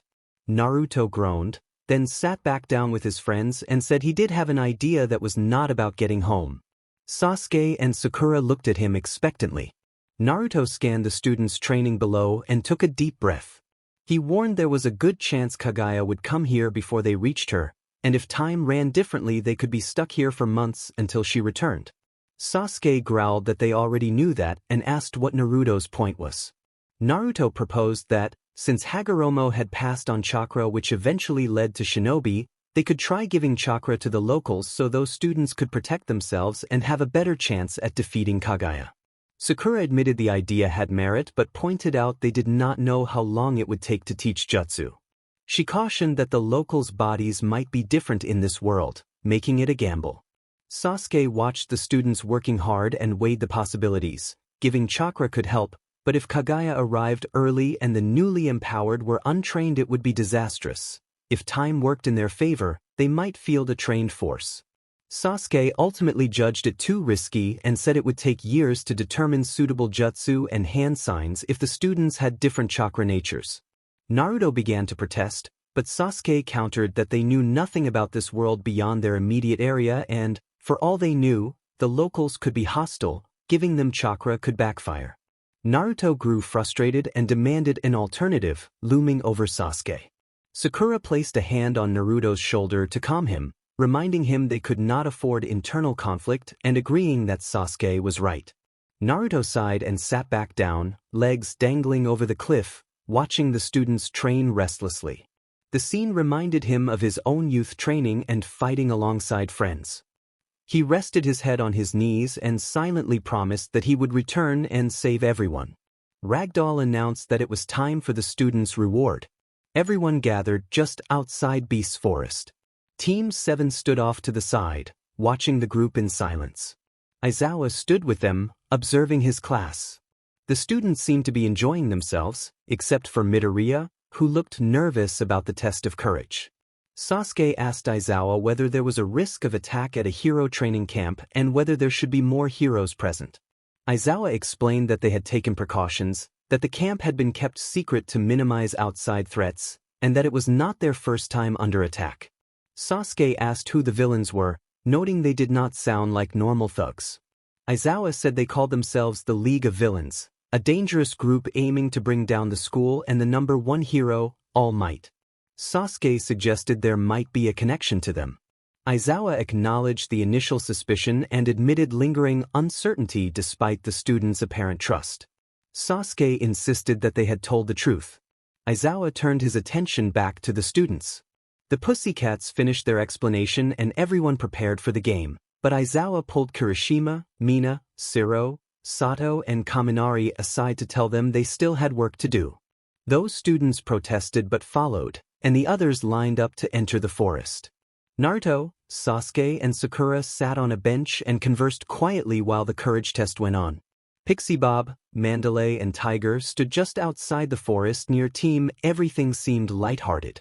A sudden boom interrupted the merriment. The ground shook violently as thunderous noises replaced the laughter. Naruto shouted in surprise. Pixie Bob turned to Team 7 and asked what was happening. Sasuke snapped back. Sakura wondered if Kaguya was responsible, and Naruto checked for chakra from the forest and reported none. Purple misty portals then opened, and two figures stepped through, a lizard-like man wielding a sword and another person carrying an odd pillar. Everyone braced for combat. Naruto moved to engage, drawing a kunai, and asked if these were the villains Aizawa had warned about. The lizard-like man scoffed at the presence of what he called fake heroes in the camp, while his companion dismissed extra faces as irrelevant. The lizard-like man proclaimed that Stain's legacy would always live on. Ida asked if Stain was behind the attack, and the villains laughed. The lizard-like man charged and swung his sword at Pixie Bob. Naruto countered by forming a blue ball of chakra and striking the lizard man with the Rasengan. The villain screamed as he spun out of control and crashed into a tree. The villain holding the pillar was about to jump in, but Sakura punched him in the stomach and shouted in anger. Naruto smiled confidently and offered to help the heroes as he faced the villains. Mandalay replied that they should leave it to the pros. Sakura stepped forward, put her fists together in a punching motion, grinned, and told Mandalay that if anyone could handle this it was them. Naruto smirked and told Mandalay to leave it to them as his clone prepared another Rasengan. Mandalay sighed briefly and then asked where Koda was, worry cutting across her face. Midoriya said he thought he knew where Koda was. Naruto volunteered to go with them and created multiple shadow clones, explaining he would send them across the forest to search for the students. Sasuke said he would find Aizawa, alert him to the situation, and tried to get a count of the attackers. Mandalay smiled and thanked them. The clones dispersed into the forest. One clone ran to Midoriya's side. Spinner and Magna were beginning to recover and were rising from the ground. Clone Naruto and Midoriya ran toward the mountains in search of Koda as everyone else prepared to fight. Naruto asked where Koda was. Midoriya replied that he was up on the mountain they were heading for. Naruto offered to carry Midoriya on his back to move faster. Midoriya spluttered in surprise, but Naruto grinned, told him to trust him, and picked him up. Midoriya clung to Naruto and asked what he was going to do. Naruto grunted and leaped into the air. Midoriya cried out that they would crash, but Naruto ignored the protests and landed cleanly on the side of the cliff, then jumped again, easily scaling the mountain by focusing chakra into his feet, which he explained was a basic shinobi technique that even allowed walking on water. Midoriya beamed at how amazing it was. Naruto smirked, but the light-hearted mood didn't last. When they reached Koda's secret spot, they saw the dire situation. A large, cloaked man loomed over the small child, a sinister expression hidden behind a white mask. Naruto scowled as Midoriya climbed off his back, created a clone, and formed another Rasengan. Midoriya shouted for Koda to watch out. Koda stumbled away, covering his face, as Naruto charged at the man and launched the Rasengan. The spinning blue chakra struck the figure and knocked the cloak away. The muscular man growled, grabbed Naruto's arm, and threw him against the cliff. Midoriya called to Naruto and activated full cowling, surging forward. Naruto groaned and warned Midoriya that the man had unusually strong defense. The man's voice was low and gravelly as he said the situation would be entertaining. He chuckled and removed his mask, revealing his face. Koda pleaded for them to run, tears threatening to fall from his eyes. Midoriya powered up and charged at the man with his fist raised. Sasuke ran toward the building where Aizawa and the students were sheltering, his expression hardened and a small frown forming. He wondered if things could get any worse. He paused and asked the newcomer who he was. The man sneered that he did not remember seeing Sasuke on the list and declared that he would burn them like everyone else, summoning blue fire that he flung toward Sasuke. Sasuke dodged and charged a Chidori, blue lightning crackling around his fist. The patchwork man's eyes widened as Sasuke struck with blinding speed. The attacker's form destabilized and collapsed into a muddy pile. Sasuke pulled his arm free and looked at the muddy residue on his hand with disgust, suspecting the attacker had been only a decoy. He realized that in this world he could not afford to search for the real one and decided he had to get to Aizawa immediately. When Sasuke opened the door to the room, Aizawa had him restrained in a gray cloth. Aizawa demanded surrender and questioned where Naruto and Sakura were, implying they had been involved.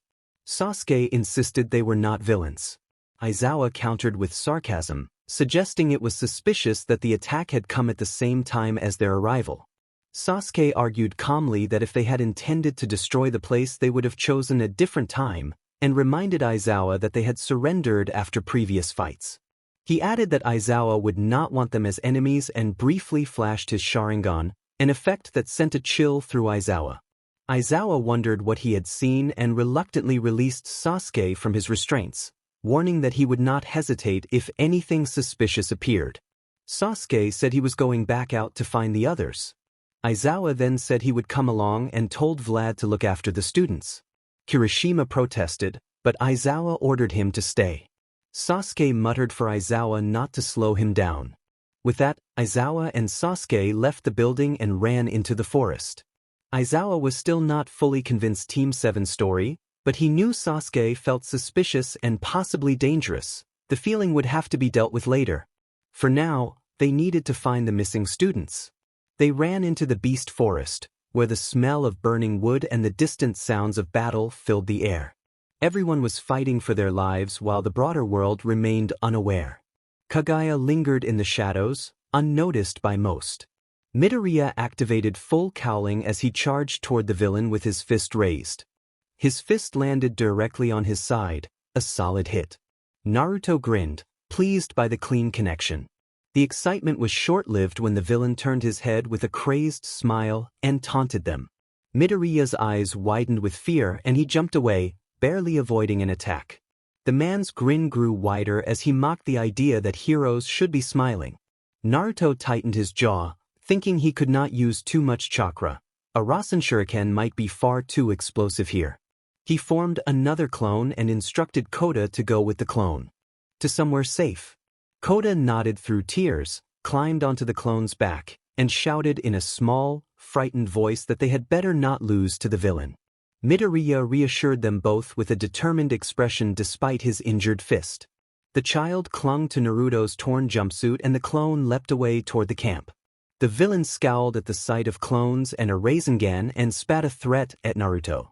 Naruto dodged in time and landed next to Midoriya, suggesting they attack together. Midoriya agreed and charged up more power as Naruto prepared a Rasengan. The villain boasted that his quirk allowed him to massively amplify his muscles, creating strength that strained his body. The two charged forward and struck his stomach simultaneously, forcing him back but not down. He laughed maniacally and demanded to see more of their fear. Naruto told Midoriya that he had a plan. Naruto would hit the enemy with a special attack and needed Midoriya to land a full punch at the same time. Midoriya, surprised by the idea of a special attack but trusting Naruto, grinned and nodded. Naruto produced several clones, each keeping a Rasengan ready, and set the plan in motion. One clone attempted a sudden diversionary jutsu to draw the villain's attention. A puff of smoke enveloped the clones and the villain's focus shifted. He stumbled in surprise and flushed from the unexpected distraction. Midoriya, momentarily taken aback, moved through the diversion and charged his arm with power, gathering his full strength for a signature move. As the clones vanished, Midoriya unleashed his Detroit Smash at full power and connected solidly with the villain's face, sending the muscular figure crashing into the rocky cliff. The rock gave way and a large cave opened. Naruto checked if the hit had finished the fight and Midoriya, wincing, said he thought it had while clutching his right arm. Naruto reacted with concern at the sight of Midoriya's injured arm, but Midoriya quickly tried to reassure him and waved his good arm. Naruto admitted that Kota had been escorted to safety and that the other clones had found most of Midoriya's friends, though none had located Bakugo yet. A deep voice rumbled from the rubble, warning them not to get too comfortable. A large figure rose from under the broken cliff, bruised and battered but wearing a sinister grin. As he pulled himself free, his muscles seemed to swell and he loomed even larger than before. Naruto dropped into a ready stance, quietly worried that a single hit from that opponent could be disastrous and concerned that he could not leave Midoriya alone if things went wrong. Midoriya stammered that he had been at 100%. Naruto offered confident reassurance that they would defeat the foe. The villain chuckled at their confidence, warned them not to try tricks again, and then demanded to know whether they knew the whereabouts of a student named Bakugo.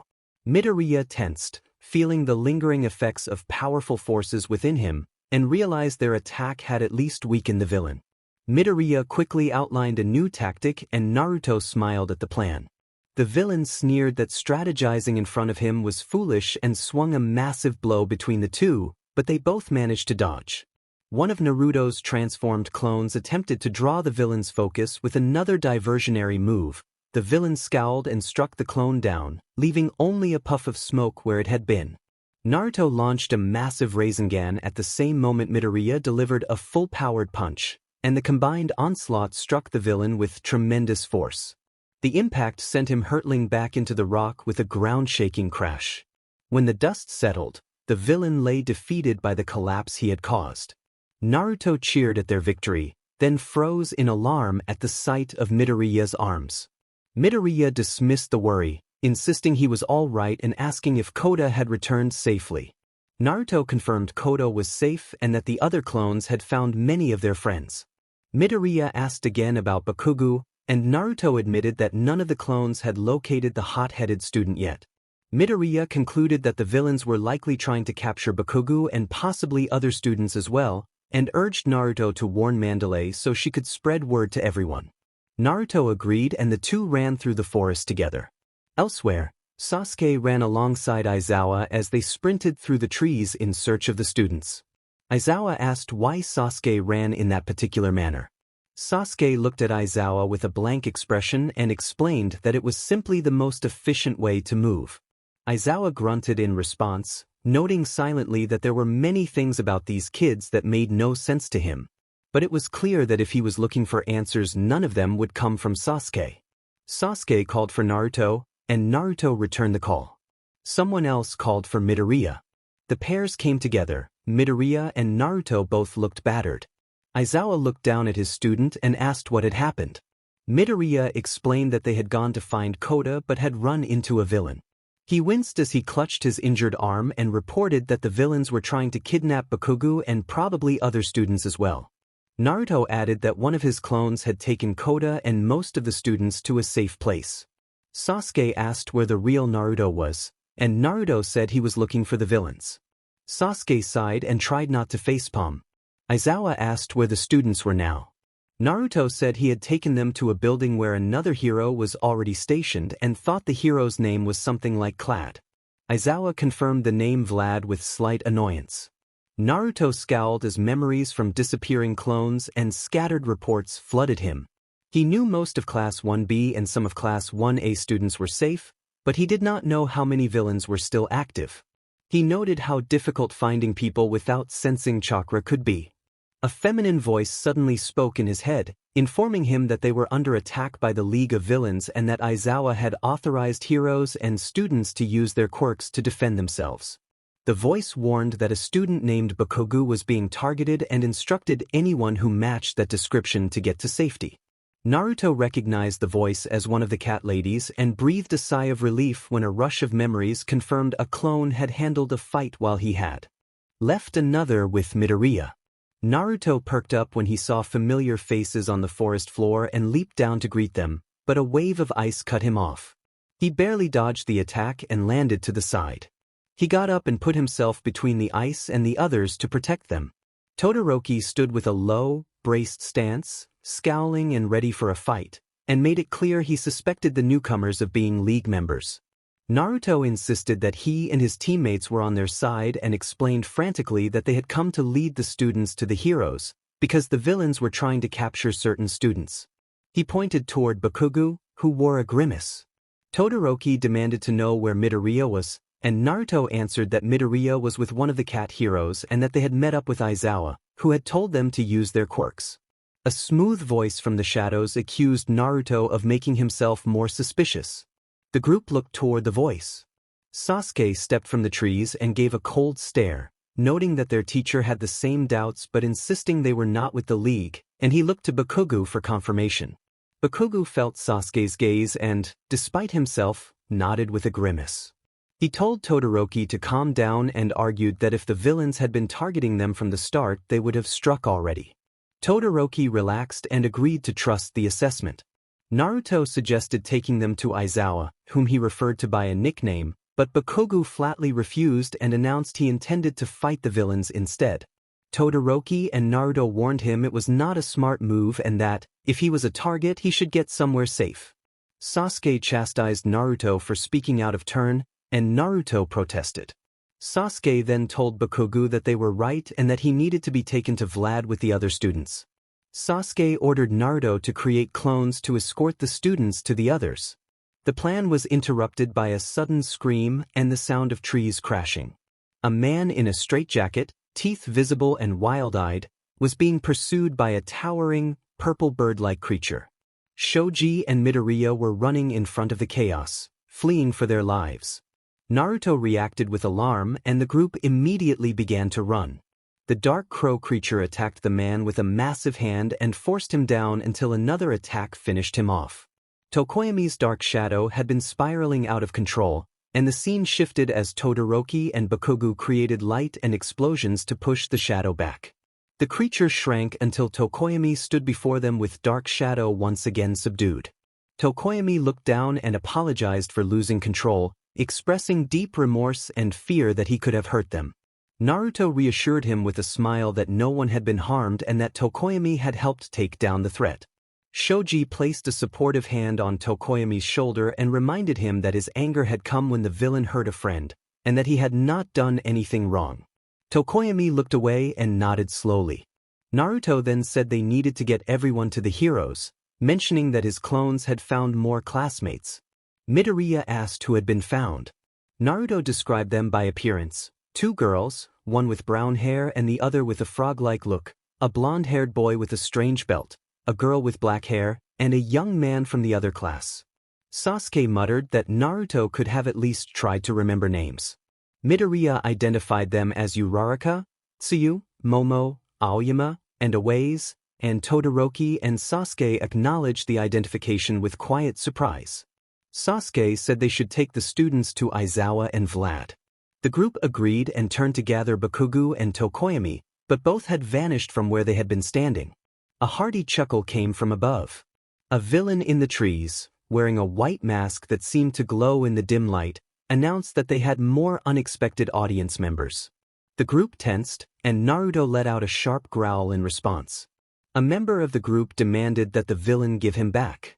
The villain gave a small laugh and said that was fine. He threw a small blue marble toward the group, and with a shimmer it transformed into a large boulder. Naruto immediately sprang into action and formed a Rasengan, easily shattering the rock. The villain would have looked surprised if they could have seen his face. He had expected them to dodge, not demolish it so easily. He resolved to avoid combat with them and leaped away, mumbling that it was a good thing he was a master escape artist. Naruto shouted that he would not let him get away, and when the villain looked back he saw the blonde ninja right behind him with another Rasengan ready. The villain froze in alarm. Naruto tackled the villain midair as the Rasengan struck him in the stomach. The man in yellow yelped and spun through the air at terrifying speed, crashing into the trees and sending leaves and dirt scattering from the impact. The group ran toward where the villain had landed, ready for a fight, but he was gone. A sing-song voice from above warned them that he would not allow another hit. The yellow trench coat floated as the villain drifted farther away. Midoriya scowled, anger contorting his normally soft features, and without warning he leaped after the villain. His classmates shouted Midoriya's name in surprise. Midoriya demanded that they be returned and followed with a Detroit smash. The villain barely managed to dodge, but the punch's air pressure sent him flying again. Midoriya groaned as pain shot through his broken arm. It hung uselessly behind him, dark and swollen, but seeing the villain land clumsily on the forest floor made it feel worth it. Naruto called out and jumped up to catch Midoriya. Midoriya thanked Naruto through gritted teeth, fighting the pain filling his body. Naruto grinned and landed next to the unconscious figure. Todoroki, Shoji and Sasuke arrived shortly after. Todoroki knelt and said they needed to find where the villain kept the marbles he had used earlier. Sasuke nodded and suggested pinning the clone against a tree to make it easier. Shoji spoke softly to himself, wondering if the others had experience with this kind of thing. Sasuke remained silent. Todoroki searched the body and suddenly stepped back in shock as the figure dissolved into mud and sank into the ground.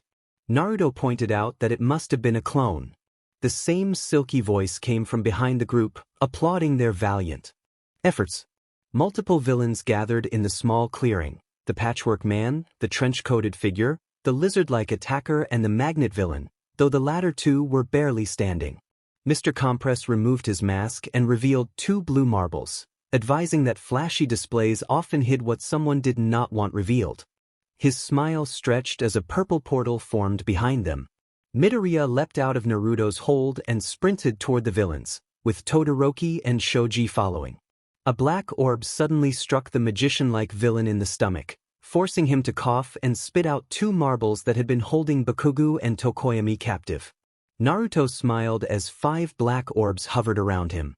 The trio of young heroes ran for the marbles, arms outstretched and moving as if in slow motion. Midoriya tripped on his injured feet and yelped. Shoji managed to grab the marble holding Tokoyami. Just as Todoroki reached for the other marble, the patchwork villain twisted into a grin and snatched it first. The villains pulled back into the portal, all wearing sinister smiles as they retreated. With a shimmer, Tokoyami and Bakugo were released.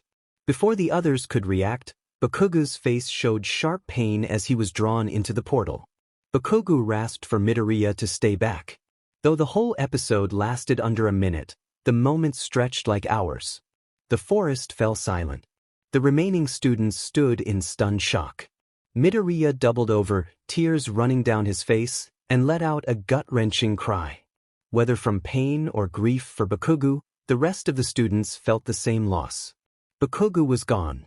When everyone regrouped after the attack, Team 7 was initially suspected, but seeing how they defended the students cleared them of blame. Things slowed for Midoriya. He was admitted to the hospital immediately. His limbs were not beyond saving, though his arms were badly shattered. Several other students, including Yaoyorozu and some students from Class 1B, were also treated, but none had life-threatening injuries thanks to Naruto's quick response. 3 villains were captured and identified as Muscular, Moonfish and Mustard, and authorities determined the attack had come from the League of Villains. Naruto, Sasuke and Sakura were kept out of the press and the incident was handled as a UA matter. They were placed under a recovery girl's care rather than in a public hospital to protect their secrecy. Recovery girls scolded them over their untreated injuries, exclaiming at how severe they looked and asking how long they had gone without care. Team 7 lay on the beds while she fussed and chastised them. Her admonishments worked surprisingly well on Naruto. Naruto, though not particularly close with Bakugo, was determined to help save him. His teammates did not need words to know his intent. Recovery Girl rejected Sakura's insistence that she help other students, ordering her to remain on school grounds because leaving could cause rumors and media interference while she still had injuries. Sasuke remained aloof, keeping his distance from the people and problems of this world. Despite that stance, a certain teammate had already broken both rules. Midoriya wondered if he was the only one who truly cared about defeating Kaguya and ensuring they did not overuse chakra. Even Sasuke had people he needed to save. He had his own goals, and he resented the recklessness he saw in others. Recovery Girl asked Sasuke to confirm his name. Sasuke turned toward her and gave a slight nod. She smiled and explained that she had been informed about his situation, advising him not to worry too much because it would hinder his recovery. She reassured him that other heroes would help and urged him not to see them all as enemies. Sasuke remained silent but offered another small nod. He did not think the heroes would take their word, yet her words reassured him. He told himself he should not become involved in this world's problems, but he found the world intriguing. Naruto yelped in surprise at the sight of a small animal in the room.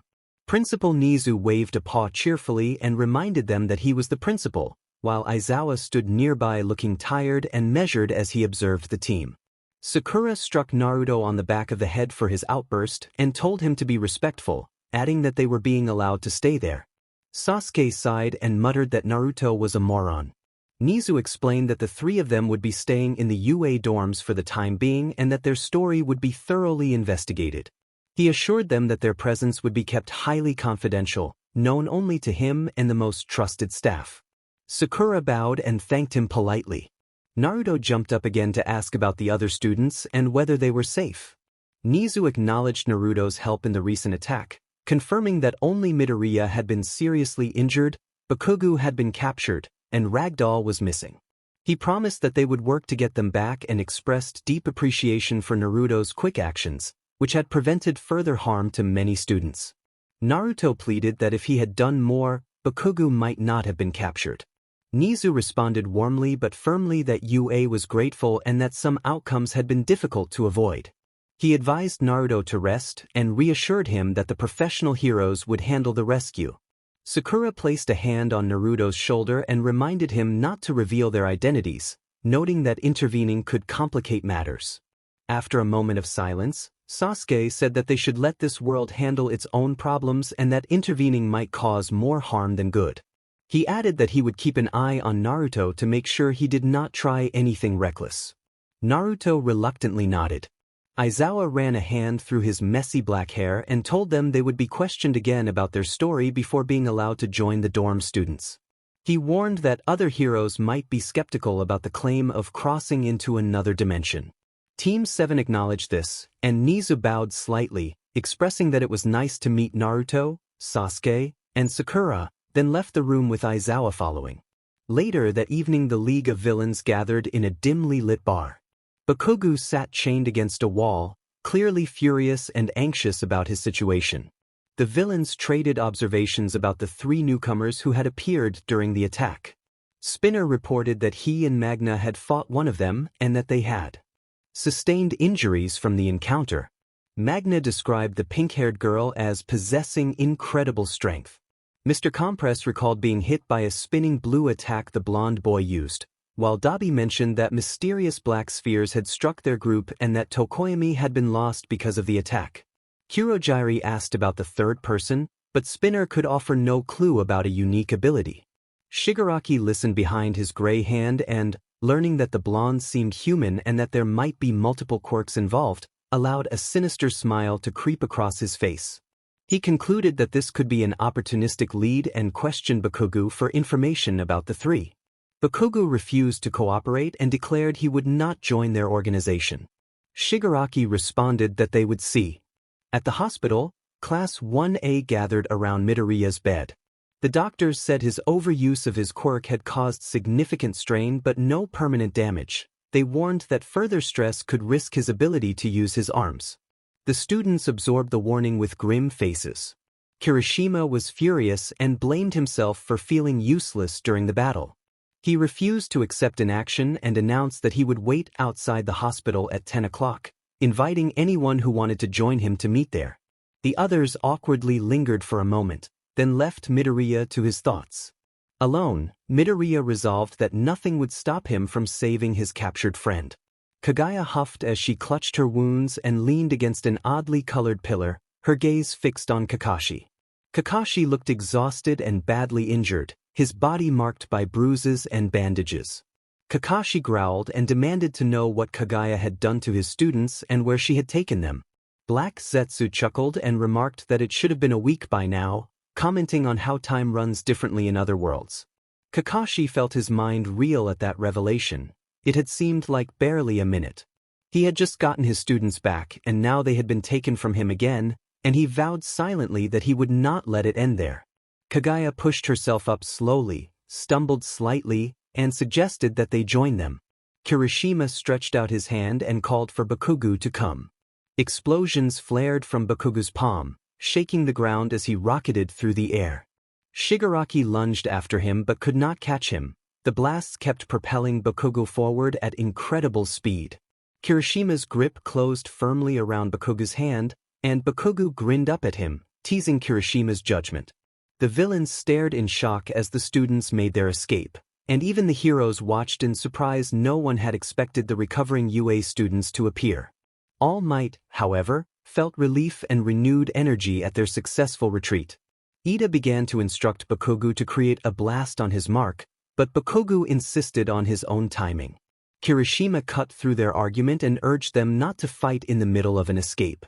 Todoroki and Momo pressed against a broken slab of concrete and watched their teammates fly away to safety, relieved that the plan had worked. Shigaraki trembled with anger as he watched Midoriya and the others vanish into the night sky, muttering about the complications their allies introduced. Watching the broadcast, Naruto pointed at the screen and recognized the battered figure shown. Sasuke muttered that Naruto was being too loud. Recovery Girl explained that the gaunt man had been the symbol of peace for years and had been injured in a prior battle. Sakura trailed off, unable to believe how hard the opponent had been. Recovery Girl looked at the screen with pity and confirmed the gravity of the fight. Naruto clenched his fists, desperate to help but forced to remain and watch, restrained by Sasuke's harsh gaze. When the confrontation concluded, even Team 7 stood stunned. The crowd erupted in cheers and tears of relief as All Might raised his fist in victory.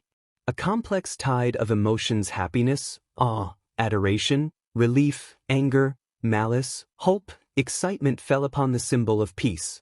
All Might pointed at the camera and, in a tired, raspy tone, declared that next it would be their turn. The next morning, Team 7 was interviewed as promised, with Principal Nizu, Midnight, Aizawa, Present Mike, and Vlad King present.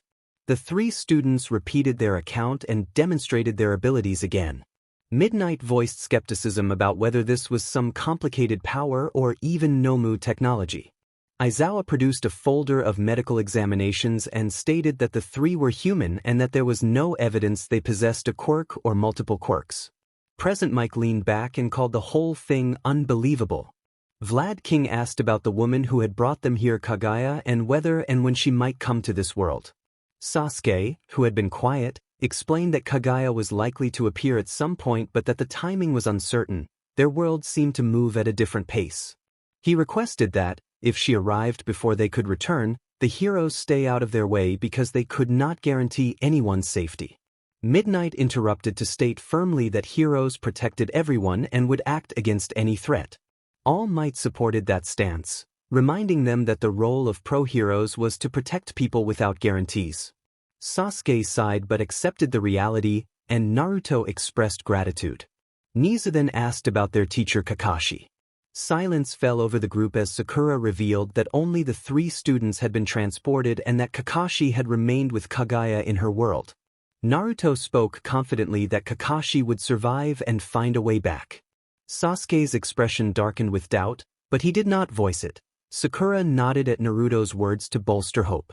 Nisa decided that the students could stay in the dorms once they were finished and assured them UA would do its best to find a way home and to fight Kaguya, offering full cooperation. Naruto cheered, and Sakura and Sasuke expressed their thanks. Aizawa excused himself to resume patrol. As Aizawa moved swiftly through the halls, ignoring lingering passers-by, an odd sound came from behind him. A thin black line appeared in the space and widened into an oval. Aizawa started and braced himself, his scarf flaring as his eyes took on a warning glare. He wondered if Kaguya was responsible. The oval stretched into a dark circle and a muffled voice came from the other side. Before he could fully react, something burst through the portal and struck Aizawa, knocking him backward and leaving him winded as the opening vanished. Naruto was the first to sense it, and he announced that it was Kaguya's chakra. Sasuke and Sakura felt it the next instant. They were still gathered with the other pro-heroes and were just about to leave when Midnight sprang from her chair and demanded whether Kaguya was here. The immense pressure closed around Team Naruto and Sasuke activated the abilities they had been given, while Sakura drew in chakra to prepare for a fight. They left through the door before any of the heroes could question them further. The team moved down the empty hallways of UA at a speed only a shinobi could manage. There was no doubt that Kaguya's portal had opened inside the school. Naruto called for Sasuke to wait, and Sasuke calmly replied that he already knew. Aizawa crashed against the cold tiles when a body collapsed on top of him. He pushed the person off and backed away, ready for a fight. The figure was a man in a green vest and dark blue pants, his silver hair swept to one side, looking worn from battles. The portal had vanished, leaving only him. Naruto noted to himself that the man did not match Kaguya's description, but Aizawa kept his guard up and demanded the man's identity. The stranger groaned, stood slowly, and returned the question. When Aizawa pressed whether he was linked with Naruto, Sasuke, and Sakura, the man's eyes widened in recognition. A voice from down the hall urged Aizawa not to harm him. Team 7 entered, faces bright with relief, and Kakashi responded to their calls with surprise and a grin beneath his mask. Naruto, Sasuke, and Sakura surrounded their teacher in a relieved embrace, each showing how much the man had come to mean to them. Aizawa slowly lowered his scarf and introduced himself, explaining that the students had appeared about a week earlier and that he had been watching over them. Kakashi introduced himself as Kakashi Hatake, a shinobi of the Hidden Leaf Village. When Vlad King asked why Kaguya's chakra had been felt when Kakashi arrived, Sasuke observed that they had sensed only Kaguya's portal and that Kaguya herself had not passed through, implying that the heroes had managed to stop her. Kaguya ignored Kakashi's warning and began to open another portal, though it formed more slowly due to her depleted chakra. Kakashi concentrated, calling on the fading threads of his ally Obito's power. His eyes shifted to a blood-red intensity as his space-time technique activated. He used Kamui, and the resulting effect caused Kaguya to recoil as part of her form was pulled briefly toward another dimension. She flailed and sent a projection toward him, but that too was drawn away. Frustrated, she reached for Kakashi, who moved quickly and slipped through the portal she had been forming. Later, Kakashi explained that Kaguya's portal could not be kept open for long. The physical strain of crossing universes was immense, even for her. Sakura replied that they had been here for about a week. Kakashi's expression tightened as he noted the discrepancy. In their original world, they had only been gone for at most a minute. Sasuke considered the implication of a major time gap between the two worlds and fell silent as plans and possibilities turned in his mind. Aizawa suggested they save theorizing for later and get the team to Recovery Girl. Nizu offered reassurance that everything would be explained in time. Kakashi expressed his gratitude. In the classroom, Bakugo demanded to know who the silver-haired man was. Kakashi introduced himself again, and Aizawa stated that Kakashi would be responsible for watching Naruto, Sasuke, and Sakura and that they would be staying at UA until the dorms were finished, as long as they did not cause trouble. Midoriya reflected on the strange idea of different universes and realized that Kakashi must be from Naruto's world. The familiarity between Kakashi and the trio suggested deep bonds and great power. Bakugo regarded Kakashi with suspicion, thinking that if Kakashi and the others truly knew each other well, Kaguya's appearance had been a close call. Aizawa then dismissed the class for the day, reminding them that summer classes continued the next morning. Mina asked if Kakashi would be staying in the dorms, and Sakura confirmed that he would. Momo proposed that they all go shopping at the mall to buy clothes and supplies, and several students agreed. Bakugo scoffed at the idea, but Uraraka volunteered to come along, and Midoriya muttered that he could use some new equipment. Hagakure announced that they would go after class the following day, and the group went about their plans. Somewhere else, a figure snarled in frustration, accusing another of being foolish for opposing their mother. A nearby comrade pointed out that he did not even have Hagoromo's powers. Kaguya sighed and held her regenerating arm tightly, telling them they would have to wait a little longer before she could open the portal again. It would not be long until she reached them. Sakura asked Momo if it was really okay since they did not have any money as they entered the mall. Momo smiled and reassured her that she had it covered, reminding Sakura that she was supposed to be a secret and could not exactly use any bank accounts. Uraraka suggested that Momo could just make clothes for them. Momo turned pink and admitted that if she kept producing everything they needed it would ruin the economy, and besides it was more fun this way. Midoriya murmured that he was surprised Sasuke agreed to come along because he did not seem like the shopping type. Naruto wondered aloud why Sasuke was coming, and Sasuke frowned, his expression twisting into annoyance as he explained that their current clothes made them stand out and they needed new disguises. He added that someone needed to look after the others. Kakashi intervened to calm them, telling them not to fight here and noting that they were already standing out. He nodded toward the small crowds of people staring with concern at the sight of their tattered clothing. Sasuke sighed and urged that they make it quick. The shopping trip began. Most of Class 1A split up to buy what they needed while Uraraka and Momo stayed behind to help. Momo picked up an orange shirt and a black button-up and suggested it for Naruto. Uraraka handed a maroon jacket and a pink tank top to Sakura, saying she thought it would look great on her. Sakura chose black shorts and leggings. Kakashi smiled slightly beneath his mask as he selected a sweater and gray pants for himself. Sasuke shrugged and drifted to another rack, eyeing a blue coat and a black shirt. Kakashi tore his eyes from his students and let his fingers glide over the clothing, feeling his mind wander across the huge array of items before him. Later, Aizawa asked Kakashi if he was their teacher. Kakashi nodded and looked out the window at a beautiful sunset where orange, purple, and blue blended softly with drifting pink clouds above the city. He listened as Aizawa asked if Naruto had explained everything about Kaguya and the situation in their world. Then Aizawa admitted he had questions of his own. The two men stood alone in the small break room. Kakashi had arrived only a few hours earlier and was still adjusting to the very different universe he had been thrown into. So much had happened to him in a single day: the end of a war, near losses among friends, and a harrowing encounter with a powerful being that they had barely escaped. Standing now in a peaceful city felt almost unreal after so many intense events. Aizawa asked about the war Naruto had mentioned, and why people around Naruto's age had been fighting on the front lines. Kakashi explained that their world had never been truly peaceful and that it was sadly common for children to be drawn into conflict. He described how shinobi become genin and choose to defend their village, noting that many become genin at 12 like Naruto, Sasuke, and Sakura. He added that they had been fortunate this time because assistance from other villages meant shinobi under 15 were kept out of the most dangerous fighting. Aizawa nearly stumbled at the revelation and asked when Kakashi had become a genin. Kakashi answered that he had been 6.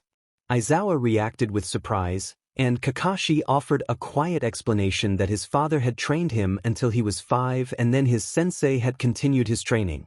He then asked if Aizawa had any other questions. Aizawa asked who Sasuke was. Kakashi sighed and said that the answer depended on who was asked, since many people had different versions of the story. He described Sasuke as his former student, whom he had trained after Sasuke became a genin, and admitted that he felt partly responsible for how Sasuke had turned out.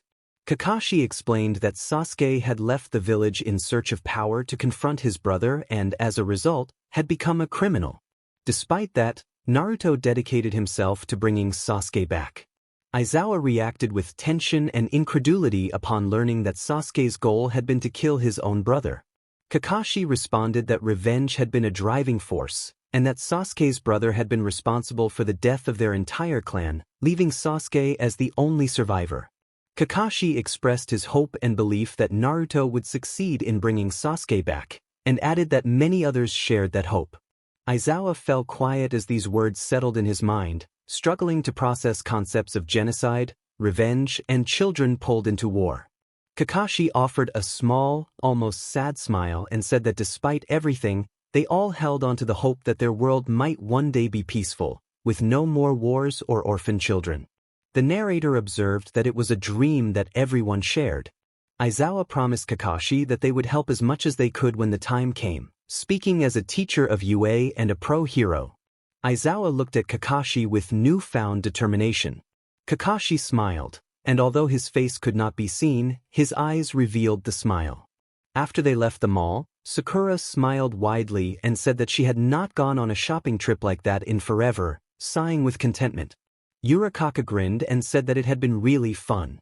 Kakashi pulled a gray book from one of the bags he carried, noting that the place had some interesting books. A silver tie was showcased on the front. He reflected that this world seemed interesting too. Mina giggled with bright excitement at the thought of Kakashi living with them and said it would be so much fun. Sakura joined the others in cheering. Sasuke watched from the entrance and muttered that the whole idea was ridiculous. Bakugo appeared behind him, agreed that it was ridiculous, and then walked away. Aizawa lazily told Kakashi that his room was separate from the students and led him away. Naruto turned to Midoriya and asked, calling him bushy hair, if he could show the technique he used against the muscular opponent. Midoriya stuttered nervously, tugging at his hair, and explained that his quirk could be shown the next time they trained together. Naruto grinned at the answer. Hagakure clapped her hands and urged everyone to get to work. In a hidden location, Shigaraki scratched his neck in frustration and noted that there was no information on the three newcomers. Kurogiri added that they were neither heroes, UA students, nor known villains, and that UA had tightened security around the training camp so much it was hard to believe they were ordinary citizens. Twice regretted not pressing one of the kids harder for answers, but he expected they still would not have learned much. Toga, with a sick grin, suggested spying on them. Kurogiri cautioned against reckless attacks given UA's increased security and recommended waiting. Sooner or later the trio would reveal themselves. Back at the dorms, Hagakure asked if everyone was ready and the girls cheered. Class 1A, Naruto, and Sakura went to check out the other dorms with smiles. Sasuke rolled his eyes, retreated to his room, and locked the door. As he lay on the bed he studied his surroundings, noting how eerily similar the room felt to the one he had known in the Hidden Leaf. He thought they needed a way back and that they could not keep drifting like this. Kaguya might return in a few months and they had to have a strategy before then. He worried about keeping Naruto from getting them entangled in problems from the other world and thought it would waste chakra if that happened. He muttered his frustration under his breath. The students went in order to show each other their rooms. Mina announced Naruto next and everyone noticed how messy his room was, as if a tornado had passed through. Sakura's room was plain but neat in comparison. Mineta made an awkward comment that broke the moment. Sakura shot him a terrifying glare and he immediately fell silent. Kakashi stood at Sasuke's door and Sasuke demanded to know what he wanted. Kakashi urged him to spend time with his team and with Class 1A and enjoy himself. When Sasuke asked why, Kakashi produced a book and said that he had priorities, which only earned a sigh. Sasuke closed the door, relieved that at least it was not Orochimaru. Moments later Kakashi was back, encouraging Sasuke to socialize and suggesting he might learn something from the others. Sasuke consented and walked out of his dorm. Naruto called out at the sight of him, and Sasuke mumbled a reply. Mina asked if they could see his room, and a flood of students rushed inside. After a few seconds they came out disappointed, calling it a total letdown and boring. Sasuke remained silent as everyone went back to their own rooms for the night. In a quiet, dark memory, a young girl sat clutching her blanket, terrified and desperate to escape. She watched the toys meant to comfort her and felt she could no longer stay. When someone grabbed the door handle, she gasped as a tall figure wearing an eerie mask opened the door. She cried that she did not want to go, but no one came. The masked figure pulled her out of the room and closed the door behind them. The scene left a lingering unease. The next morning Naruto woke and found Sasuke and Sakura already waiting. He panicked about oversleeping and was chided for being late. Sakura reminded them that they needed to head to the training area. Naruto asked what they should do since they could not use chakra, and Sakura suggested a fistfight practice. Naruto agreed eagerly. The team entered the training facility to find Class 1A and several heroes already waiting. Sakura charged at Naruto with a fierce shout and moved to strike. Naruto managed to dodge, seized her hand, and used the momentum to send her toward the man-made cliff in the training room. Sakura gritted her teeth, pulled herself up off the ground, and charged again. This time Naruto could not evade because Sasuke was already sprinting at him at full speed. Sasuke struck Naruto with a hard punch that sent him backward, and Sakura seized the opening to hit Sasuke in the stomach. Naruto quickly recovered, ran towards Sakura, and launched himself upward to try to land a blow from above, leaving the sparring session tense and fast-paced. Just then Sasuke punched Sakura in the stomach and sent her crashing into Naruto. Sakura pushed Naruto aside, ran towards Sasuke who looked a little drained, and struck him, pinning him to the floor. Sakura grinned as she finally caught up to them. Naruto shouted that he was not giving up yet. Kaminari mumbled that they were beasts. Midoriya observed that Naruto and Sasuke relied heavily on their jutsu, which gave Sakura an advantage in hand-to-hand combat. Aizawa called for Midoriya to focus, and Midoriya answered affirmatively. The training room rang with the sounds of students pushing themselves and the rumble of collapsing training props. Class 1A worked hard to prepare for the licensing exams. Team 7 trained to stay in shape, sparring without using their chakra. All Might moved among the students helping where he could, while Aizawa stood near the front with Kakashi at his side. Aizawa asked Kakashi if he had been teaching Naruto and Sasuke since they were 12. Kakashi confirmed that they had been the first team to pass his test. It had not been his choice to teach them, but he did not regret taking the role. Aizawa remarked that he had sent them back to the academy to relearn basics when they failed, and Kakashi agreed that they were better off now. Mina looked between the two teachers and to Jiraiya beside her, wondering aloud whether Aizawa and the new teacher seemed similar. Jiraiya puzzled at the comparison, and Mina pointed out that both men looked tired and spoke in similar ways. Jiraiya conceded that he could see the resemblance. Naruto and Sasuke traded barbs, each insisting they were better. Sasuke deadpanned that Naruto was awful at this.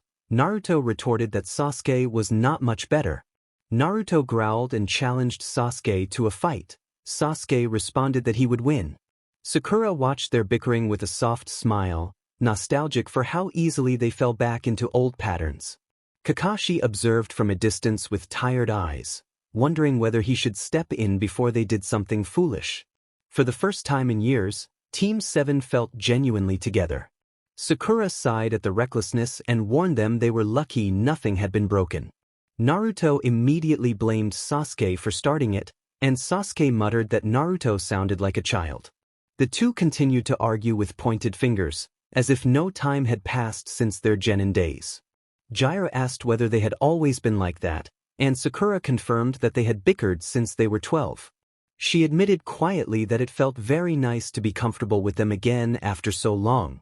Naruto and Sasuke's exchange escalated until suddenly both bodies thudded to the floor. Midoriya exclaimed in surprise and apologized to Sasuke. Bakugo cackled. Naruto and Sasuke had fallen onto the couch in a clumsy collision. Immediately Sasuke shot up and backed away, glaring fiercely at Naruto and at Midoriya. Okugo laughed uncontrollably while Naruto and Sasuke scrambled to compose themselves, both looking embarrassed and trying to recover from the awkward moment. Jiraiya observed quietly that she had not thought they were that close, and Mineta teased that the bromance had gone too far. Naruto accused Sasuke of doing something on purpose, and Sasuke replied with disgust that he would never do that deliberately. Kakashi intervened with a dry admonition and suggested he might force them to apologize if they did not settle down like children. Sasuke muttered an insult and walked away in a huff. Naruto crossed his arms and pouted. Sakura laughed softly and teased Naruto that he never grew up. Later, Sakura asked Midoriya whether passing the exam would make him a hero. Midoriya nodded that it would. Naruto poked an All Might figurine on the dresser and asked why Midoriya had called them together. Sasuke sat in a corner and coldly stated he had nothing better to do, warning Midoriya not to ask anything foolish. Midoriya explained, stumbling as he spoke, that he wanted to learn about this world's fighting styles out of curiosity and admiration, and that he liked to take notes on people he respected so he could learn from them. Naruto bumped Midoriya on the head and assured him that he would answer any questions he had. Sakura asked whether they ever tired of the constant bickering, and Naruto immediately blamed Sasuke again. Midoriya laughed nervously too, himself wondering what he had gotten into. After a long fanboy-style string of questions, Midoriya beamed at the many uses of chakra he had learned about and scribbled more notes into his beat-up journal. Naruto grumbled that Midoriya asked a lot of questions, and Sakura asked what he planned to do with all the information. Midoriya smiled and explained that he intended to use it for inspiration to create a special attack for the upcoming licensing exams, and that this was a rare chance to study people from another universe. Sakura asked whether passing the exams would make him a licensed hero. Naruto grinned excitedly and said that it was so cool. Midoriya returned the enthusiasm, agreeing with excitement. Sakura hummed and wondered where Sasuke had gone. The group scanned the All Might themed room and found Sasuke nowhere. Naruto answered that he thought Sasuke had left 3 hours earlier. Midoriya stared for a moment at the place where Sasuke had been. Sakura then suggested that she and Naruto could help him come up with a special attack and asked if he had any ideas. Someone warned All Might as a large piece of rock tumbled toward him. Midoriya launched shoot style and kicked the boulder apart. Naruto cheered and praised Midoriya, while Sakura joined in the applause. Midoriya landed in front of All Might with a bright smile. All Might grinned proudly and told him that his move had been impressive, thanking him for the help. Midoriya looked so happy he seemed ready to burst. He began explaining his discoveries to his teacher with a wide smile. Kakashi relaxed nearby with his team while Aizawa moved through the class offering pointers. Sakura looked over to Sasuke and admitted that she had not expected him to be much of a teacher. She noted that Naruto and she had come up with the idea, but Sasuke had shown Naruto how to execute it effectively. Sasuke met her with bored eyes and said that there was little hope when it came to Naruto's teaching and that Sakura herself tended to rely on her fists. He claimed to be the one most suited for the job. Naruto protested that he was not that bad. Sasuke growled that if Naruto could not teach something so simple, how could he become Hokage, and threatened to come back to the village and beat him. Naruto growled back, insisting that he would become Hokage and asking Sasuke to believe him. Sakura smiled to herself, thinking she did not need to say anything. Naruto, wearing a worried expression, asked why she was smiling. Sakura asked if something was wrong with her smile, and shook her fist in a mock-threatening way toward the blonde. Naruto hurriedly denied it while Sasuke offered a small, inscrutable smirk. Sakura sighed again. The first few times her sighs had felt nostalgic, but now they were just part of the familiar rhythm between them. She reflected that it was far better than the days when they had threatened each other, and she was relieved to be back with Sasuke while Naruto seemed genuinely happy. Doubts about whether things would change once they returned home slipped into her mind, but she forced them aside. She told herself they would get back to the Hidden Leaf together and that Sasuke would come home with them. They had come this far, and she wondered what more she could do to help ensure his return. Despite the worries, her heart felt light in the moment, and a quiet part of her wished the peace between them could last forever. She knew, however, that she could not abandon her family and friends easily, even if keeping that promise meant risking the fragile calm they had found. Shigaraki rasped that the hero licensing exam was coming and asked if Toga had everything ready. Toga giggled in a manic way and replied that everything was prepared and she could not wait to see Deku again. Spinner suggested that if they were lucky they might learn more about those three. Twice dismissed their importance, saying he did not think they mattered much. Dabi's gravelly voice cut through, reminding them they were about to find out for themselves. Kurogiri commented that a group unaffiliated with the Hero Society staying close to UA would be very interesting. Shigaraki grinned and declared they would have to make sure no one reached those students before them. Later, everyone had returned to the dorms from the hero licensing exam. Naruto expressed awe at Midoriya's hero license, noting how cool it looked. Sakura asked why a hero license was necessary and could not simply be replaced by graduation. Uraraka explained that the law prohibited the public use of quirks without proper registration, especially when they could harm someone. Naruto found it odd that using quirks was restricted even against criminals. Sakura leaned toward Midoriya, who held his license close, and recognized that being registered meant he could work as a pro. Midoriya smiled brightly and confirmed that he could. Some students were so exhausted they went straight to their rooms, while others from Class 1A stayed in the lobby with Sakura and Naruto. Bakugo and Todoroki left without speaking, and Sasuke was not seen at first. Kaminari groaned about his fatigue and said he would head to the dorm rooms. Jiraiya asked when the others slept, observing that she had never seen them retire. Shiro noted he had never seen them sleeping either, aside from Sasuke, who did not appear to sleep much. Midoriya mumbled that they were older and tended to sleep later, though he admitted feeling tired and said he needed to look into hero organizations. Sasuke's voice suddenly interrupted the conversation, and Naruto jumped and fell off the couch's armrest. Sasuke remarked that Naruto was easily startled and sat on the couch, propping his head with his fist. Naruto complained that Sasuke showed up whenever he pleased. Sakura asked where Sasuke had been, and he dismissed the question by saying he had been in his room and nothing interesting had occurred. Naruto muttered that perhaps something interesting would happen if Sasuke left his room.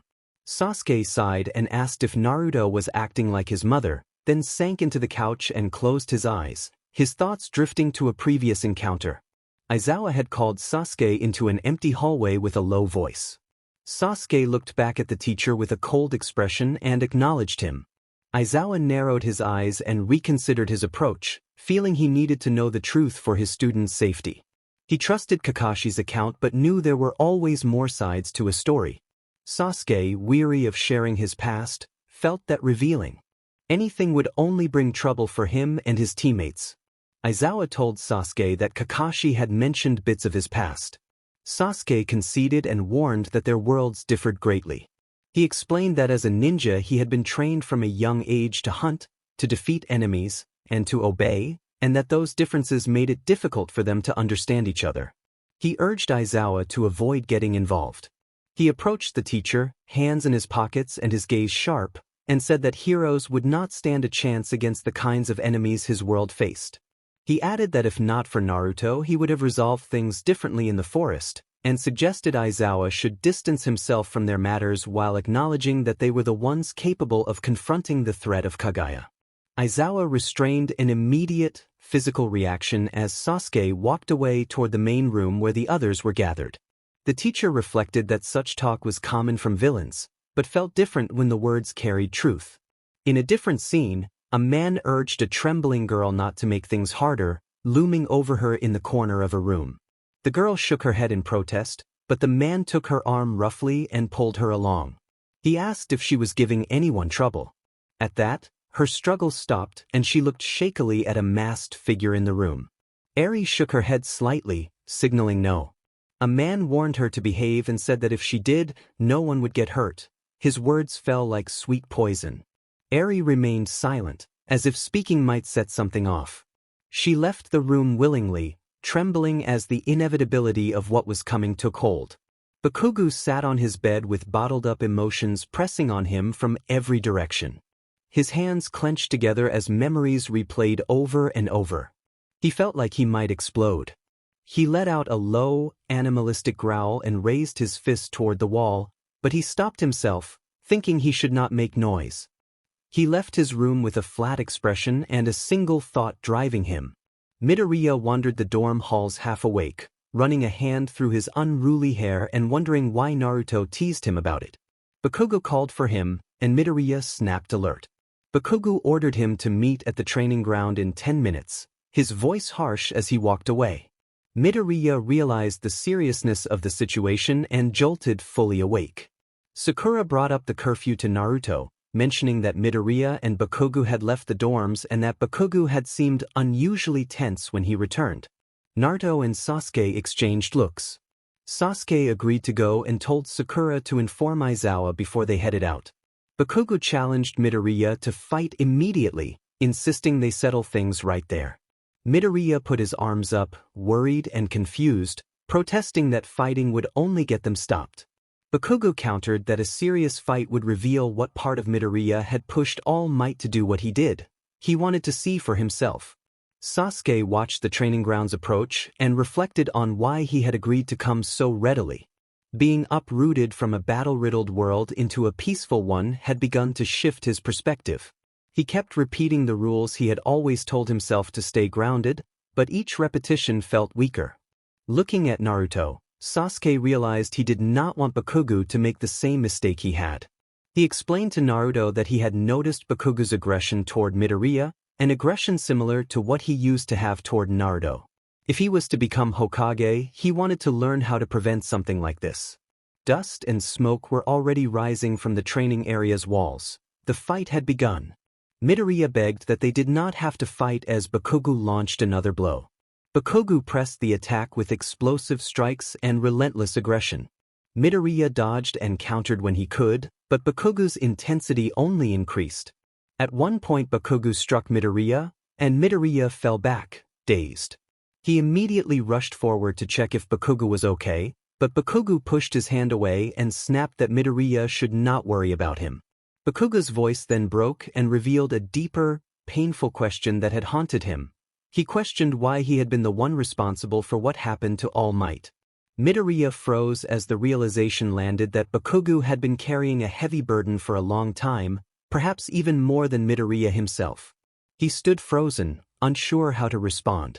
Naruto and Sasuke landed on top of the broken city buildings and spotted them. Naruto was ready to jump in and refused to be a bystander, but Sasuke put a hand out to stop him.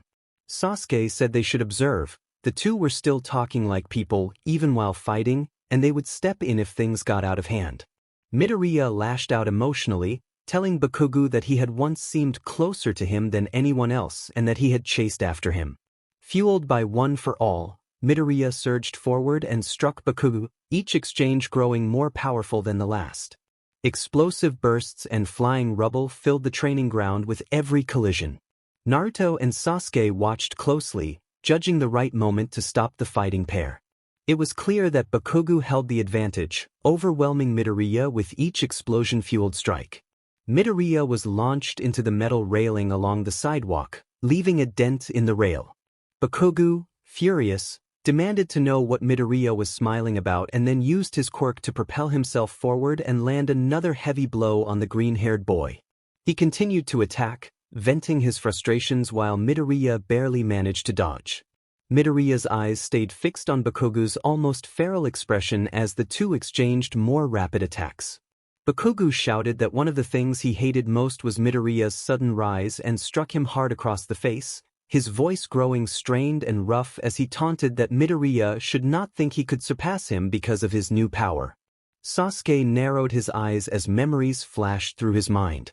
He thought of Naruto learning new techniques, of sudden bursts of power and rapid improvement, and he found he could relate to Bakugo's fury at being challenged after looking down on someone. Sasuke's thoughts turned inward to the wide, war-torn world he knew and the peaceful one these students inhabited. He wondered if it might be a kindness to keep this world safe from the bitter lessons he had learned, recalling the sacrifices made by those who sought peace. He rejected the idea as weak and reminded himself that he still had his own goals. The thought of Naruto and Sakura tolerating such thinking crossed his mind and made him scoff. Bakugo roared that he would not lose and grabbed Midoriya's forearm before driving them both to the ground and using an explosive burst to pin Midoriya. Smoke drifted away as Naruto and Sasuke dropped down from the rooftops. Bakugo panted with exhaustion and declared through a growl that the fight was over and that he had won, the aggression having faded into fatigue. Sasuke observed that it looked like they had not needed to intervene as he and Naruto approached. Bakugo released Midoriya, who stared at them with wide eyes and stammered a question about how long they had been watching. Naruto explained awkwardly that they had been there for most of the fight, ready to step in if it got out of hand. Another voice arrived and noted that it seemed Bakugo had beaten them to it. Aizawa then remarked that they appeared to have two troublemakers as well and asked if anyone had advice. Kakashi smiled slightly and suggested that, given Bakugo's nature, they probably would not need to worry too much. Bakugo scoffed and made it clear that he already knew. Naruto yelped in surprise and asked when he had found out. Sasuke explained, with a bored expression, that he had spied on them at the camp and found the intruder hiding in a closet. Naruto frowned and asked why they had not been told. Sakura sighed and said she had assumed Naruto already knew. She had sensed the intruder and let Sasuke handle it, suggesting they leave it to Naruto and his single-mindedness. The blonde protested, but Sakura smiled and noted that now that everyone was on the same page they would not have to be so secretive. Naruto pointed out that Bakugo would have to stay and clean as punishment for the next few days, watching him scrub a window with more force than necessary. Midoriya spoke with a touch of sadness as he scrubbed the opposite side of the window, admitting that he would have a lot to catch up on when he returned. He asked if Bakugo's suspension was longer, and Bakugo only scrubbed harder until Sasuke muttered that the window might crack. Bakugo growled but relented, then asked how powerful this Kaguya person actually was. Sakura answered calmly that they should not fight Kaguya, that they should not attempt to engage her, and that if a black portal opened the priority was to run. She said they would be able to sense Kaguya and that the heroes should be alerted to evacuate if necessary. Bakugo demanded to know if she was that powerful or if Sakura was underestimating them. Sasuke replied that they had been analyzing the world since they arrived and had considered everyone's power, even All Might at full strength would not stand a chance, and this fight was not for them. Midoriya muttered that not even All Might could win. Naruto explained that they had intentionally separated themselves from the local population and that Sasuke and he were the only ones who could actually seal Kaguya away, so the heroes getting involved would not help. Bakugo protested but accepted their stance. Sakura added that Kaguya wanted to kill them and take their chakra, but the heroes did not possess chakra, so if they did not interfere the worst they might face was collateral damage. Midoriya raised his voice and asked how they could stand by while enemies wanted to kill their friends. Sasuke bluntly pointed out that as ninja they had grown used to brushes with death. Many people wanted them dead already. Sakura nodded and reminded everyone that even as a medical ninja she could say the same. They were ready to face their enemy. Naruto sighed loudly and complained that they had had the same argument many times. Midoriya fell into thought, conflicted. He wanted to help, he wanted the heroes to help, but he and the others knew deep down they were trying to bite off more than they could chew. Sakura asked Bakugo nervously if he was sure he wanted to proceed. She worried Naruto could go overboard. Bakugo said he was still upset over their first meeting and that this would be just some training before he left. He grinned, eager and ready. Midoriya leaned toward Naruto and asked whether he intended to use his special technique on Bakugo, clearly uneasy. Naruto smirked and insisted it was his signature move that no one could beat, adding that he would only use it if absolutely necessary. Bakugo taunted Naruto and prepared to fight, igniting his palms with explosive energy. Sasuke sighed at the display. Bakugo was the first to attack, aiming a right hook. Naruto dodged easily, grabbed Bakugo's arm, and flipped him over his shoulder. Bakugo landed awkwardly on the grassy field and then locked eyes with Naruto, burning with competitive heat. Naruto used his shadow clone technique, creating multiple copies that leaped forward but were immediately dispersed by a large explosion. Smoke filled the air from the attack and the remnants of the clones. Bakugo challenged Naruto to do better. Naruto formed more clones. Bakugo countered with another wave of explosions that once again destroyed them. Naruto then tried a flashy diversion intended to surprise and distract the group. The trick backfired in an embarrassing way for everyone and the training came to an uncomfortable halt. Sakura protested loudly. Midoriya fainted from the shock, Sasuke simply sighed, and Bakugo collapsed from the surprise as well, blushing and stunned. The team scolded Naruto for taking the prank too far, and the mood settled into uneasy laughter and exasperation before they moved on. Elsewhere, Shigaraki hummed and considered the new information while leaning against a stack of boxes. Twice questioned how they could trust the newcomer. Dabi listened with blue flames liking at his fingertip and noted that, as unlikely as it sounded, the explanation fit recent events. A childish laugh came from the edge of the building. The visitor assured them that his story was true, suggested an opportunity given recent losses, and hinted that he knew they had allied with the people responsible for their comrade's death. The villains fell silent as the visitor proposed a plan. They should distract the heroes and fight other criminal elements to keep people from interfering. In return, the visitor promised a potential advantage he and his associate might be willing to help if they carried out the distraction. Mr. Compress demanded to know who the visitor meant by we. The inky figure replied that he and his mother were involved and identified himself as Black Zetsu, his sly grin reappearing. Toga looked up at the visitor with eager intent. The speaker explained that their mother, Kaguya, was far more powerful than anyone could imagine and that it was their duty to help her achieve her goals, which was why they had come. Black Zetsu cackled, observing that the battle would happen very soon and that they would not have to wait long. Naruto pet his head as he lay lazily on the couch and asked Midoriya if he had gotten into that hero group, calling him bushy hair. Midoriya replied that he was working with Night Eye and Mirio. Naruto admitted he did not know who they were but that it sounded pretty cool. Midoriya laughed awkwardly and said he had not seen Sasuke and Sakura since returning from school and guessed they were probably in the dorms. Naruto said he would look for them later, then stood up and announced he was going out for a run. Midoriya reminded him there was no track nearby and that he couldn't get too close to the school. Naruto explained there was a forest nearby where he liked to run and that it felt similar to his usual training. Naruto protested that his training routines were not crazy, pouted, and then called another goodbye as he dashed out down the hallway. As Midoriya watched him go, he thought that he would miss them when they left. They had been here for months and felt like part of the class now. He hoped they would remember everyone when they left. Naruto drew a deep breath as he left the dorms and faced the greenery. He smiled, relieved that some things remained the same despite the new technology he had seen: cars, phones, thinner screens, and towering glass buildings. He had been so focused on getting home and learning how best to fight Kaguya that he had not had much time to take it all in. It had been overwhelming at first, especially in the city, but a true ninja adapted to new scenery. He leapt through the trees with the wind rushing past him and enjoyed the thrill of speed for the sake of it. Then he thought he had spotted Sasuke about 20 feet ahead, a figure with black spiky hair who looked about the same height from his vantage point. Naruto dropped down abruptly and shouted Sasuke's name as he nearly landed on him. Back at the dorms, Midoriya explained to Sasuke that Naruto had gone to the forest to run. Sasuke sighed and called Naruto an idiot for always running off. He pinched the bridge of his nose and said he would go find Naruto before he did something stupid. Midoriya watched Sasuke leave for the exit and sighed that Sasuke could be more trusting of Naruto.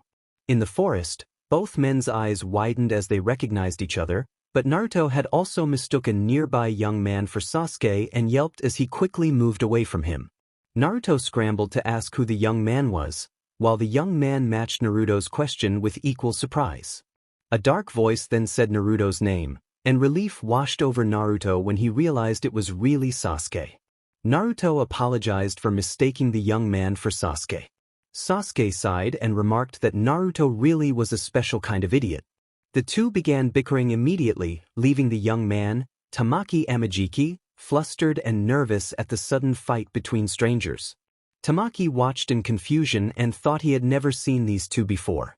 He noticed a move Naruto had just performed that allowed him to change direction easily in midair without using any visible power and wondered about it, telling himself not to think about it too much as he slipped away down the path. Naruto then called out and asked where Tamaki had gone, and Sasuke muttered that Tamaki was probably freaked out by Naruto and smacked Naruto on the back of the head.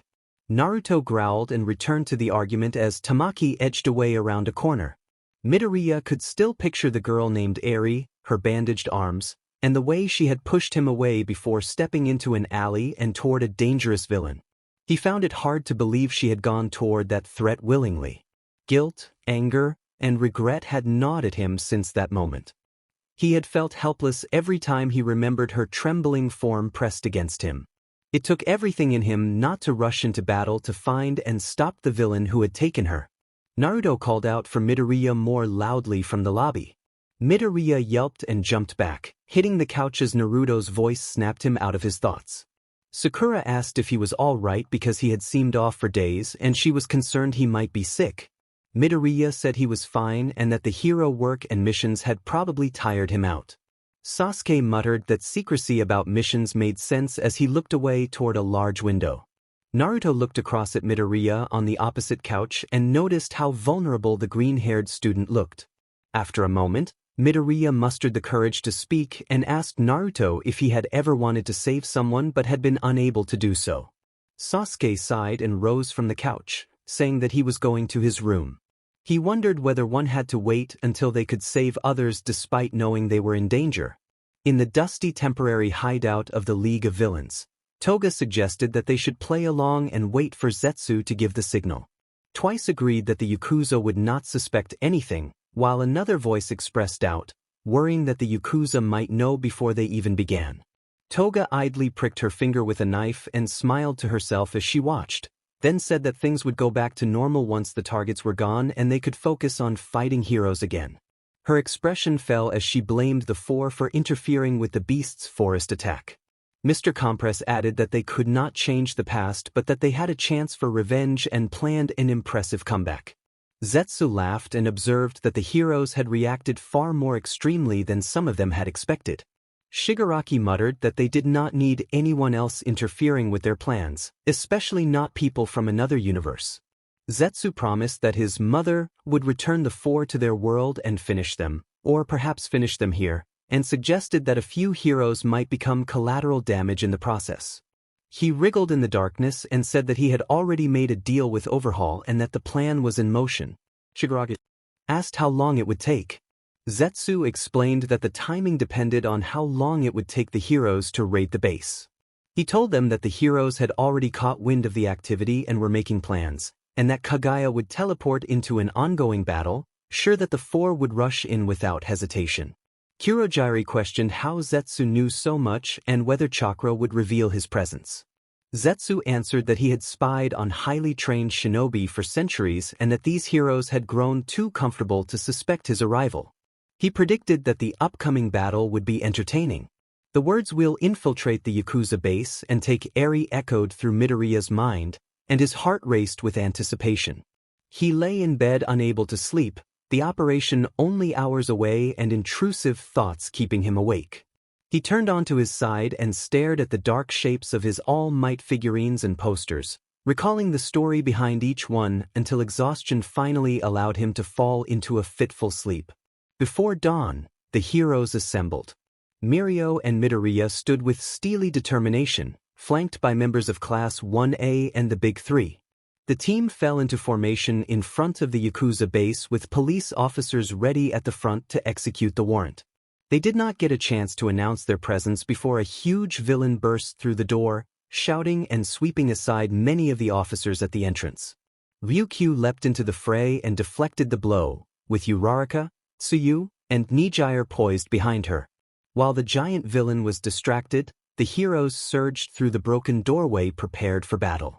Elsewhere, Sakura looked up from a medical magazine when Naruto told her that something felt off, like something was happening. Sakura dismissed it as his imagination.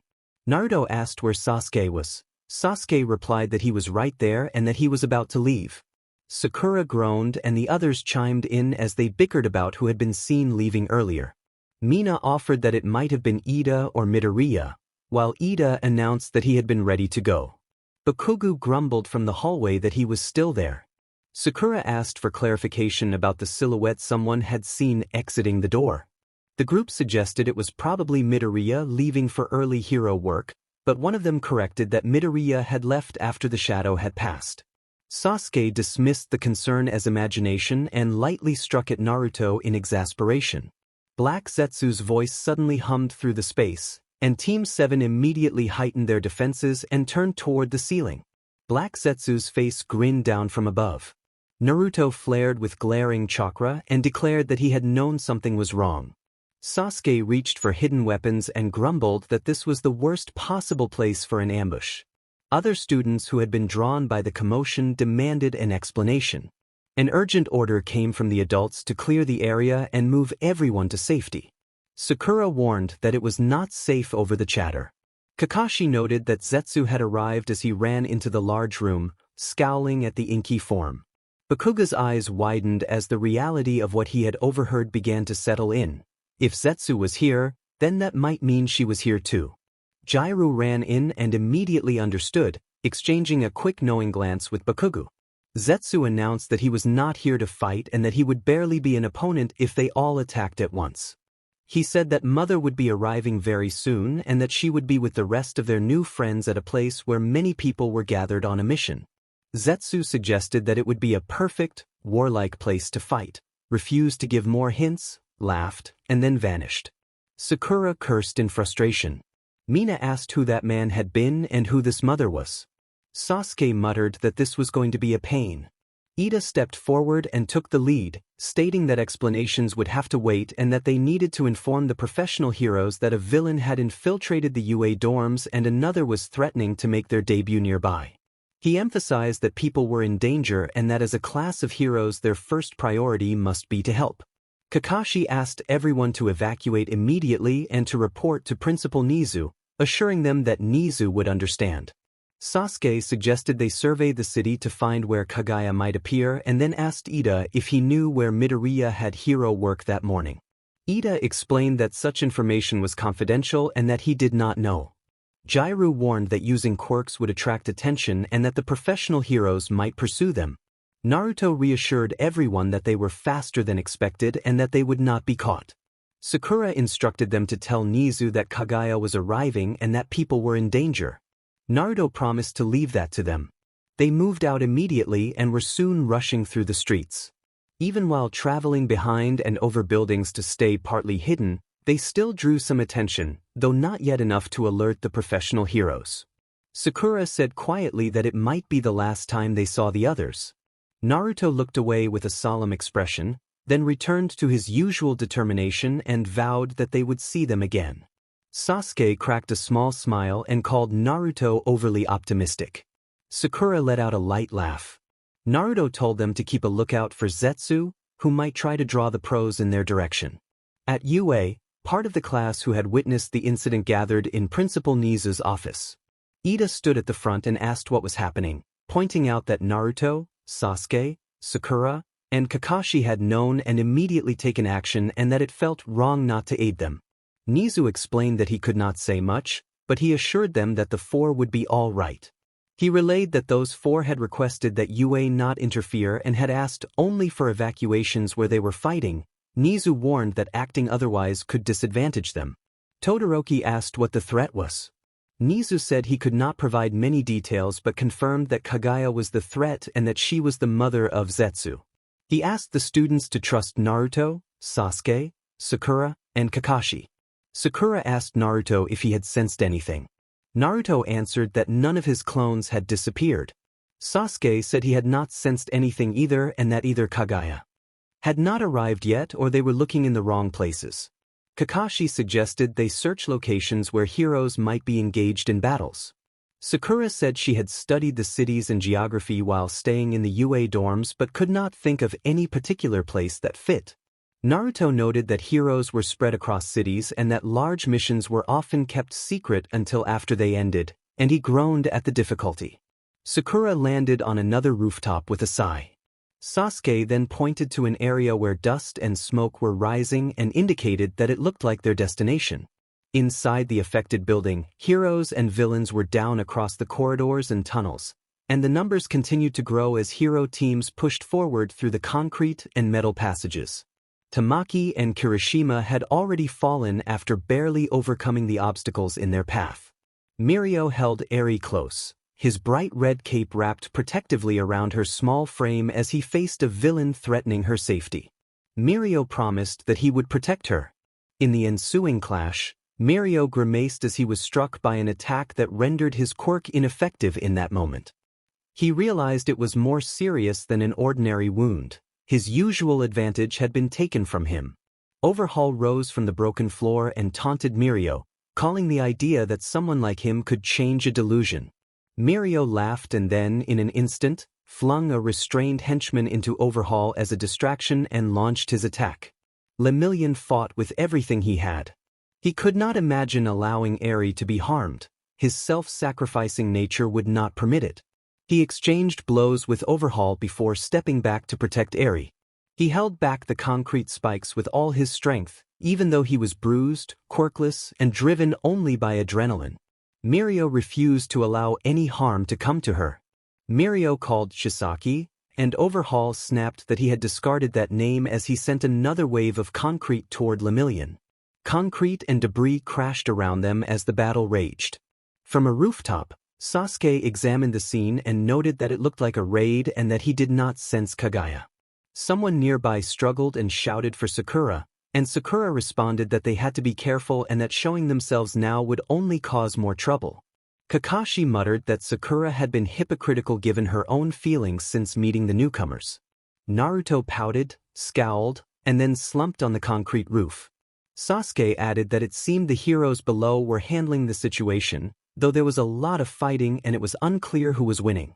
Naruto's scowl deepened as he worried about Kaguya and the risk of being caught in the crossfire, but he resolved to trust that their allies had the strength to survive. A sudden rumble filled the air as the dragon hero broke through the ground in her fight. Shouts and the sounds of concrete shifting rose from below, and Team 7 leaned over the roof to see what was happening. Inside the ruined building they recognized Midoriya, Uraraka, and Tsuyu and could tell who was friend and who was foe. A man in a tattered suit lay crumpled in the rubble, injured and being supported by Tsuyu, with Uraraka and the dragon hero nearby. Across the chamber, a figure rose atop a pillar with a small girl by his side and Midoriya close behind. Black Zetsu cackled from the shadows and Team 7 whipped around to face his gleeful, unsettling grin. Surprise, horror, and anger crossed their faces. Zetsu taunted them about a hero below who could see the future, Sir Night-Eye, claiming that he had foretold Midoriya's death and wondering aloud if fate might be tricked again. He questioned how many more would die because of their inability to defeat Mother. Naruto's resolve flared and the flames around him brightened, but a look from Sasuke told him to calm down. Zetsu peered over the ledge and observed that Overhaul appeared to have grown more powerful, and Team 7 followed his gaze to see Overhaul standing transformed before Midoriya. Naruto reacted with alarm, and Sakura, grimacing, suggested that Overhaul's quirk seemed to allow him to merge with others, which she found disturbing. Then Zetsu announced that someone had arrived, and a black portal opened in the sky as a tall, imposing figure stepped through. A hush fell over heroes and villains alike as the new arrival's long, cape-like hair and presence radiated a creeping fear. Though only Team 7 could sense her chakra, everyone present understood that she was not there to help. Midoriya's eyes widened as he realized who had come. Naruto identified the figure as Kaguya and immediately formed nearly 100 shadow clones. A giant Susanoo rose to tower over the building and the remnants of another protective form slowly built to surround Kakashi and Sakura. Heroes and villains alike reeled at the sudden escalation, glancing at one another for answers that would not come. The dragon hero questioned what was happening, and Uraraka recognized that Naruto, Sasuke, and Sakura had arrived. Tsuyu confirmed that they were allies. Night-Eye, weakened and confused, admitted that he had not foreseen this. Midoriya began to ask why Team 7 was there, but Sasuke cut him off, warning that they would only be in the way and telling him to focus on his own battle while nodding toward Overhaul. Midoriya nodded nervously and reassured Eri, promising that everything would be all right. Eri whimpered slightly and clutched Mirio's cape. Rumbling shook the area, and Midoriya acted quickly, slipping Eri onto his back to create space and avoid being in the crossfire while Team 7 engaged Kaguya. Naruto smiled grimly and challenged Kaguya, promising that this time they would finish the fight. Kaguya regarded the group and then studied Midoriya, noting that he was intelligent and powerful but not on her level. Putting distance between them, Midoriya managed to lead Overhaul away from the others. Overhaul mocked that the child's quirk was cursed and told Eri to come with him before she harmed Midoriya. Eri frowned but clung more tightly to Midoriya. He pushed himself harder, resolved to win and to protect her, questioning what kind of hero he would be if he failed to do so. Midoriya gathered his strength and prepared to strike with everything he had, focusing all his energy on delivering a decisive blow. Naruto screamed a warning to Midoriya, but Midoriya was already moving. By the time he registered the alarm, he felt a sharp impact in his stomach.